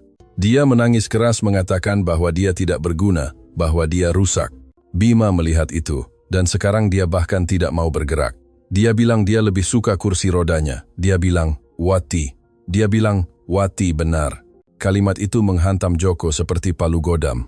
Wati benar. Racun psikologis masih bekerja. Wanita itu dipenjara. Tetapi suaranya masih ada di kepala anak-anak, memberitahu mereka bahwa mereka cacat, bahwa mereka rapuh. Joko menatap anak-anaknya. Mereka dikalahkan. Percikan yang dinyalakan Siti mulai meredup di hadapan kenyataan keras dari keparahan dan kelemahan otot. Tidak, gumam Joko. Dia melepaskan jaketnya yang basah dan melemparkannya ke lantai. Kita tidak akan mengakhiri hari seperti ini. Joko pergi ke Rama, yang menyentuh dagunya dengan memar kecil. Rama lihat ayah. Anak itu tidak mengangkat pandangan. Rama, ayah di sini. Aku tidak bisa ya, aku terbuat dari kaca. Wati bilang aku dari kaca, bisik anak itu. Joko merasakan hatinya hancur. Tetapi kali ini, alih-alih tenggelam dalam rasa bersalah, dia merasakan gelombang kemarahan pelindung. Bukan terhadap Wati, tetapi terhadap kepasrahan. Dia melihat ke arah Siti. Dia tampak telah kehilangan harapan sesaat, kelelahan, karena tekanan menjadi satu-satunya pilar harapan. Dia membutuhkan Joko untuk mengambil alih. Joko melihat sarung tangan kuning tergeletak di lantai, tempat Siti menjatuhkannya setelah kecelakaan itu. Tanpa berpikir, Joko meraih sarung tangan itu. Sarung tangan itu kecil untuk tangan pria besarnya, tetapi dia memaksakan jarinya masuk. Karet itu meregang hampir robek, tetapi masuk. Sekarang Joko memiliki tangan kuning. Perhatian! Rekrutan! Teriak Joko dengan suara yang membuat semua orang terkejut. Anak-anak mengangkat kepala mereka, takut dan terkejut. Mereka belum pernah melihat ayah berteriak seperti itu. Apalagi dengan sarung tangan Siti terpasang. Siti juga menatapnya dengan mulut terbuka. Kapten Kuning telah tiba. Joko membuat pose pahlawan super konyol dengan tangan di pinggang. Dan saya dengar ada misi mustahil di sini. Mereka bilang lantainya adalah lahar, dan tidak ada yang bisa menyeberanginya. Ayah terlihat konyol, kata Bima dengan senyum kecil yang tidak percaya muncul di antara air mata. Konyol? Joko berpura-pura tersinggung. Saya aerodinamis. Dengarkan baik-baik. Wati berbohong. Dia adalah penjahat. Kalian bukan terbuat dari kaca, kalian terbuat dari titanium. Kalian terbuat dari besi, tetapi besi itu berat dan karena itu sulit untuk bergerak. Joko mendekati Rama dan berlutut. Rama, kamu jatuh, sakit, aku tahu. Tetapi pahlawan super bukanlah orang yang tidak jatuh, tetapi orang yang bangkit. Dan ayah tidak akan melepaskanmu. Lihat tanganku. Joko menunjukkan tangan bersarung tangan kuningnya. Sarung tangan ini punya kekuatan super kan? Siti meminjamkannya padaku. Sekarang aku punya kekuatannya. Rama ragu-ragu. Dia menatap tangan ayahnya yang berubah oleh warna ajaib itu. Ayah tidak akan melepaskanku? Tanya anak itu. Tidak akan pernah. Bahkan jika dunia runtuh, ayah akan menahanmu, janji Joko. Dan itu adalah janji paling benar yang pernah dia buat dalam hidupnya. Rama mengulurkan tangan kecilnya dan meraih ibu jari Joko. Bangun, prajurit. 1, 2, 3. Joko tidak menariknya. Dia memberinya dukungan yang kokoh, tak tergoyahkan. Rama menggertakkan gigi. Kaki kecilnya gemetar hebat. Ketakutan berbisik bahwa dia akan jatuh, tetapi ayahnya ada di sana. Gunung yang kokoh dengan tangan kuning. Rama mendorong, menggerutu, berdiri. Dia gemetar seperti daun tertiup angin, tetapi dia berdiri. Bima, kemari, panggil Joko tanpa melepaskan Rama. Formasi kura-kura. Bima, melihat kakaknya berdiri, merasakan campuran kecemburuan dan keberanian. Dia merangkak dan mencengkeram kaki celana Joko. Joko menurunkan satu tangan melepaskan salah satu pegangan Rama, tetapi menjaga keseimbangan dengan tubuhnya. Dan dia menarik Bima juga. Sekarang dia memegang keduanya. Seorang pria berlutut menahan dua anak berdiri. Siti mengamati dari karpet dengan tangan menutupi mulutnya untuk menahan isakan emosi murni. Sekarang, kata Joko berkeringat karena ketegangan menahan mereka, tetap stabil tanpa memaksa mereka. Kita akan mengambil satu langkah ke arah Siti. Dia adalah tujuannya. Dia adalah ratu hutan. Siapapun yang mencapainya akan mendapat ciuman. Jauh, kata Rama. Hanya 2 meter, tetapi bagi mereka itu 1 kilometer. 1 langkah, kata Joko. Hanya 1. Ayah akan menggerakkan kaki dengan kalian. Joko memajukan 1 lutut. Rama mencoba menggerakkan kaki kanannya. Kaki itu terseret berat, canggung. Tumitnya tersangkut di karpet. Ayah pegang, teriak Joko, menahannya dengan kuat sebelum dia jatuh. Anak itu bahkan tidak menyentuh lantai. Lihat, ayah tidak akan membiarkanmu jatuh. Coba lagi. Rama menarik napas dalam-dalam. Dia menatap Siti yang merentangkan tangannya menunggu seperti mercusuar. Rama mengangkat kakinya, benar-benar mengangkatnya 1 sentimeter dari lantai dan meletakkannya di depan. Pok. 1 langkah nyata, sukarela. Aku berhasil, teriak Rama, terkejut dengan dirinya sendiri. Aku juga. Bima, yang kompetitif, melemparkan kakinya ke depan, hampir menginjak ayahnya, tetapi dia maju. Joko tertawa, dan kali ini tawanya bersih, tanpa kepahitan, tanpa rasa bersalah. Itu dia. Ayo. Dibutuhkan 10 menit untuk menempuh jarak 2 meter itu. 10 menit keringat, getaran, hampir jatuh. Tetapi mereka tiba, jatuh ke dalam pelukan Siti, seperti nelayan yang mencapai pantai. Joko jatuh telentang di karpet, menatap langit-langit tinggi vilanya. Lengannya sakit, punggungnya sakit, tetapi dia merasa lebih ringan dari sebelumnya. Siti memeluk anak-anak itu, mencium mereka dengan panik. Kalian juara saya, kalian pahlawan saya. Kemudian, dia mengangkat pandangannya ke arah Joko yang masih terbaring di lantai, bernapas terengah-engah. Dan Anda, Kapten Kuning, kata Siti sambil tersenyum di antara air mata. Anda juga pantas mendapatkan ciuman. Joko memutar kepalanya dan menatapnya di momen itu di lantai ruang tamunya dengan anak-anaknya yang aman dan wanita itu menatapnya seperti itu. Joko tahu pertempuran hukum bisa menghancurkannya, bahwa pers bisa menyerangnya, tetapi dia telah memenangkan satu-satunya perang yang penting. Tetapi saat keluarga itu merayakan keajaiban kecil ini, ponsel Joko mulai bergetar di saku jaketnya yang terlempar.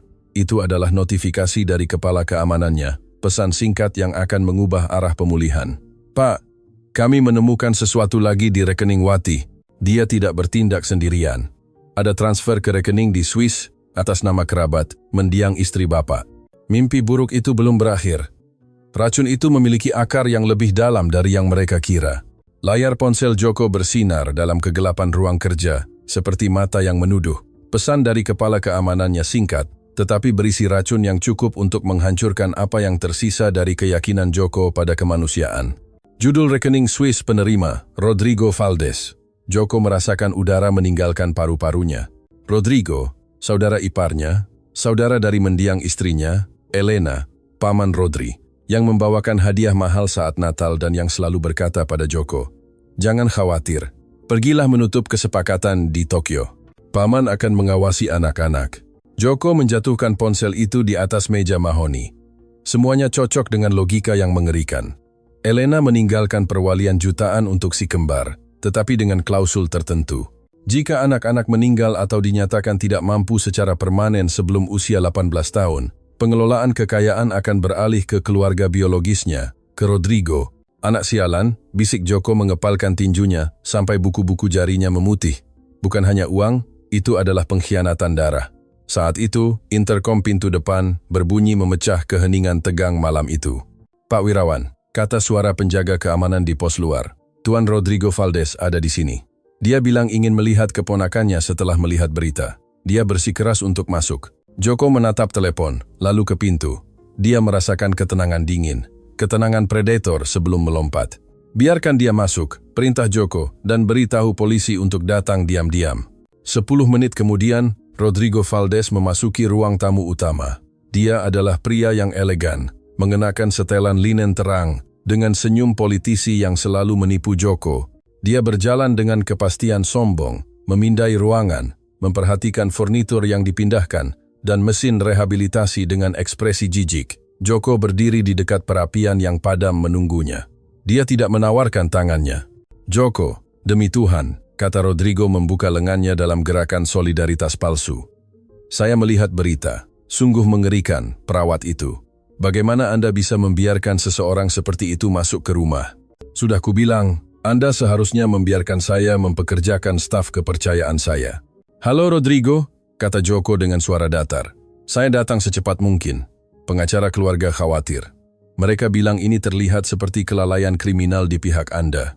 Rodrigo menghela napas, menggelengkan kepalanya secara teatrikal, dan melihat sekeliling. "Lihat ini," dia menunjuk ke matras di lantai dan sarung tangan kuning yang terlupakan di kursi. "Apa ini?" "Gym murah, Joko. Anak-anak butuh klinik, bukan permainan lantai." "Anak-anak membaik," kata Joko melangkah ke arahnya. "Rama berjalan hari ini." Senyum Rodrigo berkedip sepersekian detik. Sebuah kedutan saraf muncul di bawah mata kirinya. "Dia berjalan," ulang Rodrigo memaksakan tawa tidak percaya. "Joko, jangan menipu diri sendiri. Kerusakan akibat suksinilkolin tidak dapat diperbaiki. Dokter mengatakannya, jangan beri mereka harapan palsu. Itu kejam." "Bagaimana Anda tahu itu suksinilkolin, Rodrigo?" tanya Joko lembut. Keheningan yang terjadi padat seperti timah. Rodrigo membeku. Pers telah berbicara tentang obat penenang dan obat-obatan, tetapi nama spesifik racun itu hanya disebutkan dalam laporan polisi rahasia dan di rumah sakit. Aku menduga itu yang biasa digunakan dalam kasus seperti ini kan?" Rodrigo tergagap, melonggarkan kerah kemejanya. "Tidak, itu tidak biasa." Joko mengeluarkan ponselnya dan memproyeksikan tangkapan layar transfer bank ke layar raksasa ruang tamu. Yang biasa adalah seorang paman mencintai keponakannya. Yang tidak biasa adalah dia membayar 150 juta per bulan kepada seorang perawat untuk mengubah mereka menjadi sayuran. Rodrigo melihat layar itu, wajahnya pucat dan kemudian berubah merah karena marah. Topeng paman yang baik jatuh, menampakkan pria serakah dan pendendam yang ada di bawahnya. "Kamu tidak pernah menginginkan mereka." Ludah Rodrigo mengubah nadanya menjadi agresif. Kamu membunuh saudara perempuanku dengan ketidakhadiranmu. Dia meninggal karena stres sendirian, sementara kamu membeli perusahaan. Uang itu milik keluarga Valdez, itu milikku berdasarkan hak. Raung Joko kehilangan ketenangannya. Kamu hampir membunuh mereka. Mereka lebih baik tidur, teriak Rodrigo mundur ke pintu. Tanpa menderita, tanpa merindukan ibu yang sudah meninggal dan ayah yang tidak ada, aku memberi mereka bantuan. Dan kamu tidak kompeten. Kamu pikir ini membuktikan sesuatu? Ini transfer ke rekening bernomor. Kamu tidak bisa membuktikan itu aku. Wati sudah mengaku, bohong Joko mendekatinya. Dia menegosiasikan pengurangan hukuman 1 jam yang lalu. Dia menyerahkanmu dengan piring perak. Rodrigo melihat sekeliling mencari jalan keluar. Kesombongannya hancur. Kamu tidak akan memasukkanku ke penjara, Joko. Aku punya koneksi dan aku akan mengambil anak-anakmu. Aku akan mengklaim kamu gila, bahwa kamu membiarkan seorang ART bermain dokter. Dinas sosial akan mengambil mereka besok. Coba saja, raung Joko. Saat itu, sesosok kecil muncul di puncak tangga. Itu Siti. Dia mendengar teriakan itu. Dia berlari turun, bukan sebagai pelayan, tetapi sebagai singa betina yang melindungi anak-anaknya. Keluar dari rumah ini, teriak Siti berdiri di samping Joko. Rodrigo menatapnya dengan jijik. Ah, pengasuh terkenal itu, yang percaya dia menyembuhkan dengan menari. Nikmati momenmu, sayang. Besok anak-anak itu akan berada di pusat negara di bawah perwalian sementara saya. Rodrigo berbalik dan meninggalkan villa membanting pintu dengan bunyi yang bergema seperti tembakan. Joko berdiri gemetar karena marah. Siti menyentuh lengannya. Benarkah? Tanyanya dengan suara bergetar.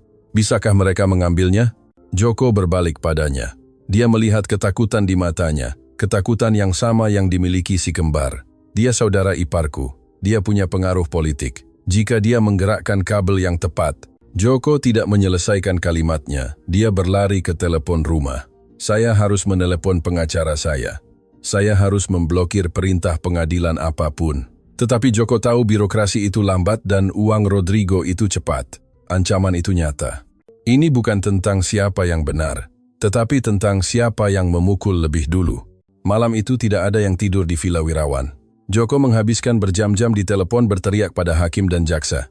Siti tinggal di kamar anak-anak, duduk di kursi di antara 2 tempat tidur, menjaga pintu dengan sarung tangan kuning terpasang, siap melawan monster apapun, bahkan jika dia mengenakan setelan jas dan dasi.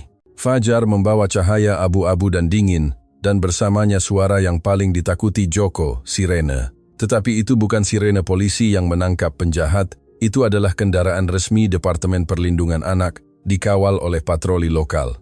Joko melihat lampu dari jendela ruang kerjanya. Mereka bertindak cepat, terlalu cepat. Rodrigo telah memenuhi ancamannya. Siti!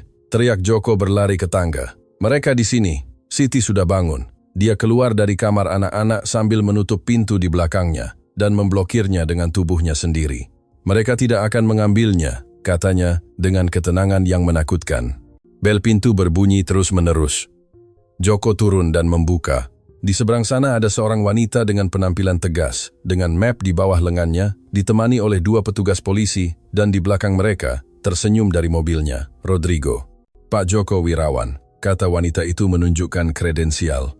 Saya Marta Galdo dari Dinas Sosial. Kami memiliki perintah darurat pengadilan untuk perwalian sementara anak-anak di bawah umur Bima dan Rama Wirawan. Kami menerima laporan kredibel tentang kelalaian medis dan lingkungan yang tidak aman. Ini palsu, teriak Joko memblokir jalan. Pria di belakang itu adalah penjahatnya. Dia membayar untuk meracuni mereka. Itu tuduhan serius yang akan diselidiki, Pak, kata pekerja sosial itu dengan dingin. Tetapi prioritas sekarang adalah keselamatan anak-anak segera. Kami diberitahu bahwa Anda telah memecat staf medis yang berkualitas dan menyerahkannya kepada staf kebersihan yang tidak bersertifikat. Itu kelalaian. Serahkan anak-anak kepada kami atau polisi harus masuk dengan paksa. Joko menatap polisi. Tangan mereka ada di tongkat mereka. Jika dia melawan secara fisik, dia akan ditangkap dan kehilangan anak-anaknya selamanya. Mereka tidak aman, kata Joko putus asa. Mereka sedang pulih. Itu akan diputuskan oleh dokter negara. Minggir. Wanita itu mendorong Joko dengan lembut dan masuk ke lobi, diikuti oleh petugas. Rodrigo turun dari mobil dan masuk mengikuti mereka seperti burung bangkai mencium bangkai. Saya hanya ingin yang terbaik untuk keponakan saya, Joko, kata Rodrigo sambil melewatinya berbisik. Sudah kubilang kamu akan menang. Mereka naik tangga. Joko berlari mengejar mereka. Ketika mereka mencapai lorong lantai atas, mereka bertemu dengan penghalang. Siti berdiri di depan pintu yang tertutup. Dia tidak membawa senjata. Dia mengenakan seragam biru dan sarung tangan kuning. Mundur, katanya. Nona, minggir, ini perintah pengadilan, kata pekerja sosial itu. Hanya orang yang mencintai anak-anak ini yang masuk ke sini, kata Siti, tanpa bergerak sedikit pun. Matanya berkaca-kaca tetapi suaranya tegas. Anda tidak tahu nama mereka. Anda tidak tahu bahwa Bima takut pada kegelapan dan bahwa Rama perlu dinyanyikan untuk tidur. Anda hanya membawa kertas. Petugas. Singkirkan dia, perintah wanita itu. Salah satu petugas polisi maju dan meraih lengan Siti untuk menyingkirkannya. Dia meronta. Tidak, jangan sentuh mereka, teriak Siti. Pintu di belakangnya terbuka perlahan. Semua orang berhenti. Di ambang pintu, bersandar di kusen pintu, berdiri Bima. Dia berdiri, kakinya gemetar, tetapi dia menahan diri. Dia mengenakan piyama pahlawan supernya. Di belakangnya Rama merangkak dengan cepat, muncul dan mencengkeram kaki baju Siti dan mendorong dirinya untuk berdiri juga. Lepaskan ibu sarung tangan saya, teriak Bima dengan suara kecilnya yang tajam. Pekerja sosial itu tercengang. Laporan Rodrigo mengatakan bahwa anak-anak itu lumpuh, tidak mampu bergerak atau berbicara dengan koheren karena penyakit degeneratif mereka. Tapi laporannya bilang mereka tidak berjalan, gumam wanita itu. Laporan itu bohong, kata Joko. Tiba di samping Siti dan meletakkan tangannya di bahu anak-anaknya. Lihat mereka. Bima mengambil langkah ragu-ragu ke arah petugas polisi yang memegang Siti. Dia mengangkat tangan kecilnya dan mendorong kaki petugas itu. Jahat, kata anak itu. Kaki kecilnya mendorong.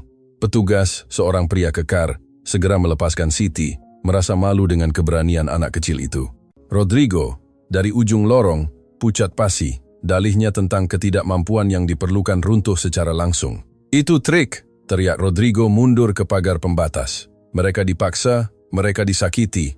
Satu-satunya yang menyakiti mereka adalah kamu, kata suara berat dari tangga. Semua orang berbalik. Dr. Aris, toksikolog rumah sakit, menaiki tangga ditemani oleh 2 agen federal. Nyonya Galdo, kata dokter itu. Batalkan perintah itu. Saya punya bukti toksikologi bersertifikat yang menunjukkan bahwa anak-anak itu diracuni secara sistematis dengan obat-obatan yang dibeli oleh pria ini. Aris menunjuk ke Rodrigo. Bohong! Teriak Rodrigo mundur ke pagar pembatas. Kami punya pengakuan Wati, catatan bank yang Pak Wirawan kirimkan kepada kami tadi malam. Dan sekarang, bukti fisik, kata agen federal. Tuan Rodrigo Valdez, Anda ditangkap karena percobaan pembunuhan, penipuan, dan konspirasi. Rodrigo mencoba lari, mendorong Joko untuk menuruni tangga. Tetapi Joko, didorong oleh kemarahan yang tertahan selama bertahun-tahun, meraih kerah jasnya. Kamu tidak akan lari, geram Joko berhadapan dengan wajahnya. Kamu akan melihat mereka. Kamu akan melihat anak-anak yang kamu coba hancurkan. Joko memutar Rodrigo ke arah si kembar. Bima dan Rama berdiri, berpegangan pada kaki Siti. Mereka lemah, ya, tetapi mereka hidup. Mereka berdiri dan menatapnya bukan dengan ketakutan, tetapi dengan kemenangan para penyintas. Lihat baik-baik Rodrigo, kata Joko, karena ini terakhir kalinya kamu akan melihat mereka di luar sel. Joko mendorong Rodrigo ke arah agen federal, yang segera memborgolnya. Paman yang baik itu diseret ke bawah tangga, meneriakkan ancaman yang tidak lagi didengar siapapun. Pekerja sosial itu tampak sangat terkejut, menutup mapnya. Pak Wirawan, katanya melihat anak-anak dan kemudian Siti, sepertinya ada kesalahan yang sangat besar dalam penilaian kami. Saya minta maaf. Jelas anak-anak ini berada di tangan terbaik. Wanita itu memberi isyarat kepada polisi setempat dan mereka mundur meninggalkan rumah dalam keheningan. Keheningan berlangsung sesaat dan kemudian pecah. Ayah menang, teriak Rama melepaskan diri dari Siti dan mengambil 2 langkah terhuyung-huyung ke arah Joko. Joko berlutut dan menerima benturan 2 tubuh kecil yang melompat ke arahnya. Dia memeluk mereka dengan begitu erat sehingga dia pikir tulang rusuknya akan patah, menangis terbuka di lorong. Siti berdiri di dekat pintu, tersenyum, perlahan melepaskan sarung tangan kuningnya. Tugas pelindungnya telah selesai. Bahaya nyata telah berlalu. Joko mendongak dan menatapnya dari lantai, dikelilingi oleh anak-anaknya. Jangan lepaskan sarung tanganmu dulu, kata Joko dengan senyum lelah, tetapi bersinar. Kita masih harus membangun kembali banyak hal. dan saya tidak bisa melakukannya tanpamu. Siti mendekat dan berlutut bersama mereka, melengkapi lingkaran itu. Saya tidak akan pergi kemana-mana, Kapten, katanya. Keempatnya tetap di sana di lantai lorong. Sementara matahari pagi akhirnya menembus awan badai dan masuk melalui jendela, menerangi sebuah rumah yang untuk pertama kalinya dalam bertahun-tahun mulai terasa seperti rumah. Tetapi cerita tidak berakhir di sini. Langkah terakhir menanti, langkah definitif menuju masa depan. Ulang tahun si kembar sudah dekat dan Joko telah menyiapkan kejutan yang akan menutup siklus rasa sakit selamanya. Tamat, 6 bulan telah berlalu sejak polisi membawa Rodrigo dan keheningan Villa Wirawan telah digantikan oleh suara kehidupan. Hari ini, matahari musim semi menyinari taman belakang villa yang luas, di mana tenda putih raksasa telah didirikan. Ini bukan resepsi bisnis. Tidak ada investor berjas abu-abu atau perawat dengan jarum suntik tersembunyi. Ada balon, ratusan balon warna-warni, dan anehnya, sebagian besar berwarna kuning. Joko Wirawan merapikan dasinya di depan cermin di kamarnya. Tangannya, yang sebelumnya menandatangani surat pemecatan tanpa gemetar, kini berkeringat. Hari ini adalah ulang tahun keempat Bima dan Rama, tetapi ini lebih dari itu. Ini adalah presentasi resmi mereka kepada dunia setelah skandal itu. Pers ada di luar, terkontrol, tetapi hadir. Masyarakat elit yang sama yang berbisik bahwa anak-anak itu lumpuh permanen, menunggu untuk melihat apakah keajaiban Wirawan itu nyata atau hanya trik publisitas lainnya. Kamu gugup, Kapten, kata suara lembut dari pintu. Joko berbalik. Siti ada di sana, tetapi dia tidak lagi mengenakan seragam biru. Hari ini dia mengenakan gaun sederhana berwarna krem yang menonjolkan kulitnya yang kecoklatan karena sore hari bermain di taman. Rambutnya, yang biasanya diikat sanggul ketat kerja, terurai di bahunya. Joko merasa kehabisan napas, dan itu bukan karena simpul dasinya. Aku takut, Siti, akunya, duduk di tepi tempat tidur. Bagaimana jika mereka jatuh? Ada 100 orang di luar yang menunggu untuk melihat mereka gagal, menunggu untuk melihat sisa-sisa racun untuk mengatakan, kasihan sekali, mereka lumpuh selamanya. Siti masuk ke kamar dan berdiri di depannya. Dengan otoritas alami yang telah memerintah rumah selama beberapa bulan terakhir, dia merapikan kerah ke mejanya. Mereka akan jatuh, Joko, katanya dengan senyum tenang. Mereka anak-anak jatuh saat berlari, tetapi mereka akan bangkit. Mereka tidak lagi takut pada lantai karena mereka tahu lantai itu bukan lahar, dan mereka tahu ayah mereka ada di sana untuk bertepuk tangan, bukan untuk memarahi. Aku tidak tahu apa yang akan kulakukan tanpamu selama 6 bulan terakhir ini, bisik Joko menatap matanya. Ingat malam-malam tanpa tidur, jeritan frustrasi dalam rehabilitasi, dan bagaimana dia mengubah setiap air mata menjadi permainan. Apakah kamu menyelamatkan keluarga ini? Tidak, Pak Wirawan, kita menyelamatkan keluarga ini. Bapak berhenti menjadi miliarder dan menjadi seorang ayah. Itu yang menyembuhkan mereka. Joko mengambil tangan Siti. Dia tidak memakai sarung tangan hari ini. Kulitnya hangat. Siti, tentang kontrakmu. Joko mulai, jantungnya berdebar kencang. Apakah Bapak akan memecat saya lagi? Goda dia. Saya ingin menghancurkannya. Saya tidak ingin Anda menjadi karyawan saya. Saya tidak ingin membayar Anda gaji untuk mencintai anak-anak saya. Saya ingin. Joko berhenti. Dia negosiator ahli, tetapi ini adalah kesepakatan terpenting dalam hidupnya. Saya ingin Anda berada di sini, karena alasan lain. Siti meremas tangannya dengan lembut. Pertama pesta, Kapten. Para prajurit menunggu kita, baru kita bicara kontrak. Di bawah taman adalah sarang lebah. Para tamu minum sampanye dan melirik ke arah teras. Ada gumaman konstan. Mereka bilang, kerusakan neurologisnya parah, komentar seorang wanita dengan topi berlebihan. Tidak mungkin mereka pulih dari suksinilkolin secepat ini. Mereka pasti membawanya dengan kursi roda yang dihias. Tiba-tiba, musik latar berhenti. Keheningan penuh harap menyelimuti kerumunan. Joko keluar ke teras, mengambil mikrofon. Dia tidak menyiapkan dokumen. Dia berbicara dari bekas luka yang ditinggalkan oleh rasa takut. Selamat datang, kata Joko. Suaranya terdengar jernih. Terima kasih sudah datang ke ulang tahun Bima dan Rama. Saya tahu apa yang dipikirkan banyak orang. Saya tahu apa yang telah dikatakan, bahwa saya adalah ayah yang tidak hadir. Itu benar. Benar bahwa saya mempercayai orang yang salah. Itu benar. Tetapi hari ini kita tidak di sini untuk berbicara tentang masa lalu, atau tentang penyakit, atau keajaiban medis. Kita di sini untuk merayakan usaha. Joko meletakkan mikrofon di mimbar dan menuruni tangga teras ke rumput.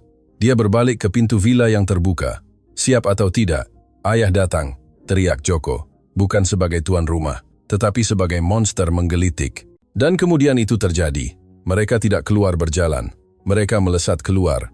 Bima dan Rama menyerbu teras seperti dua peluru meriam kecil yang mengenakan setelan linen miniatur.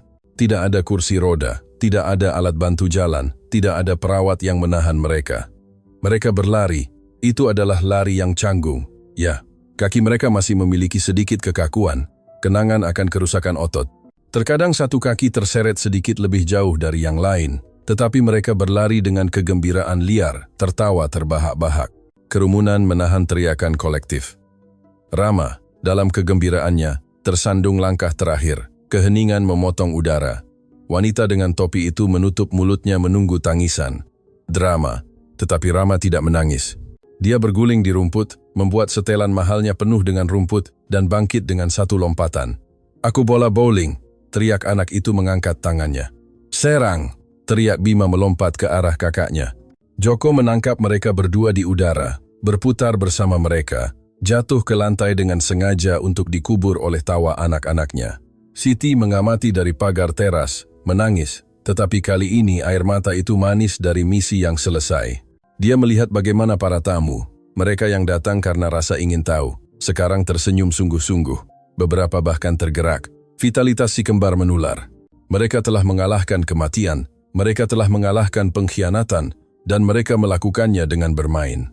Pesta berlanjut dan berubah menjadi sesuatu yang belum pernah dilihat oleh masyarakat kelas atas. Joko menyelenggarakan lomba karung.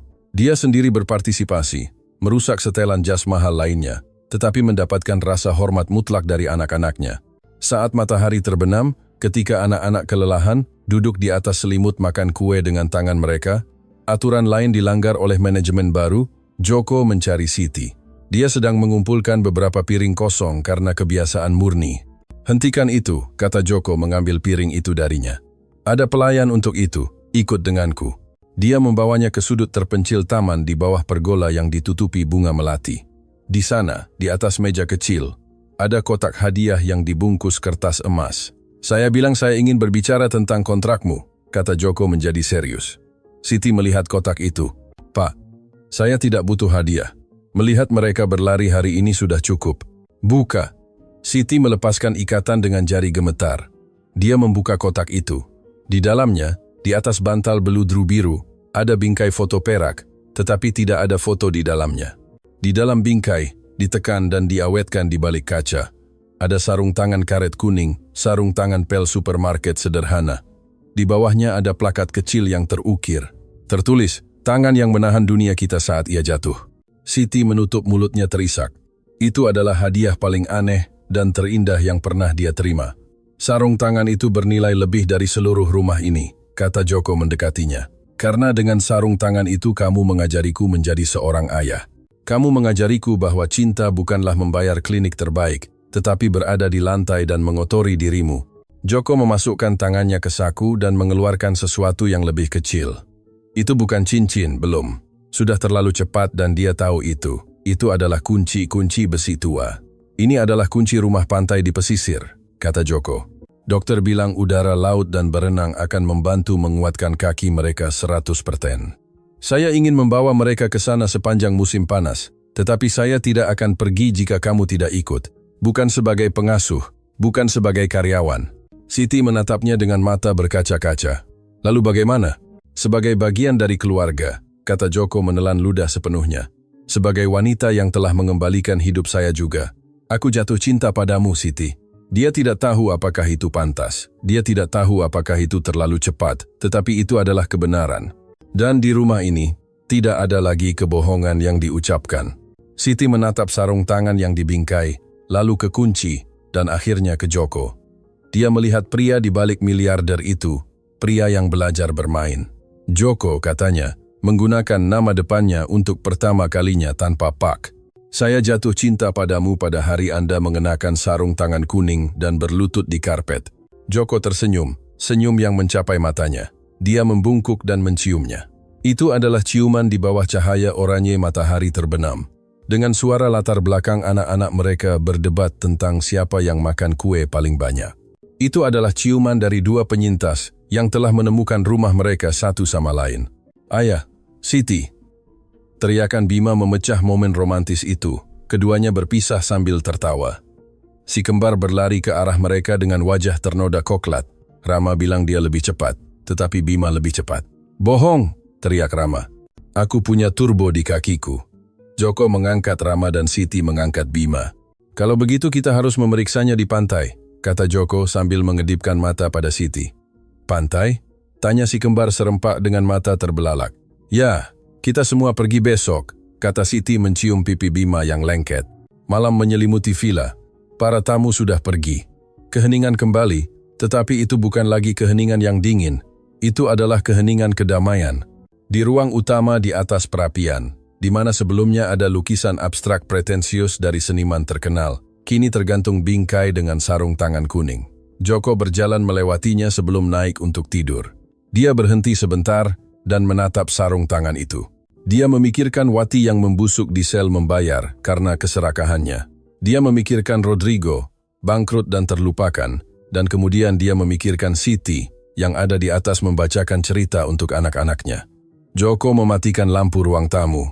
Terima kasih, bisiknya pada ketiadaan, atau mungkin pada Tuhan, atau mungkin hanya pada keberuntungan, telah menemukan seorang gadis dengan sarung tangan kuning pada saat yang tepat. Dia menaiki tangga 2 per 2. Tidak ada lagi ketakutan, tidak ada lagi racun, hanya ada masa depan. Dan untuk pertama kalinya dalam waktu yang lama, Joko Wirawan terburu-buru untuk melihat apa yang akan dibawa oleh hari esok.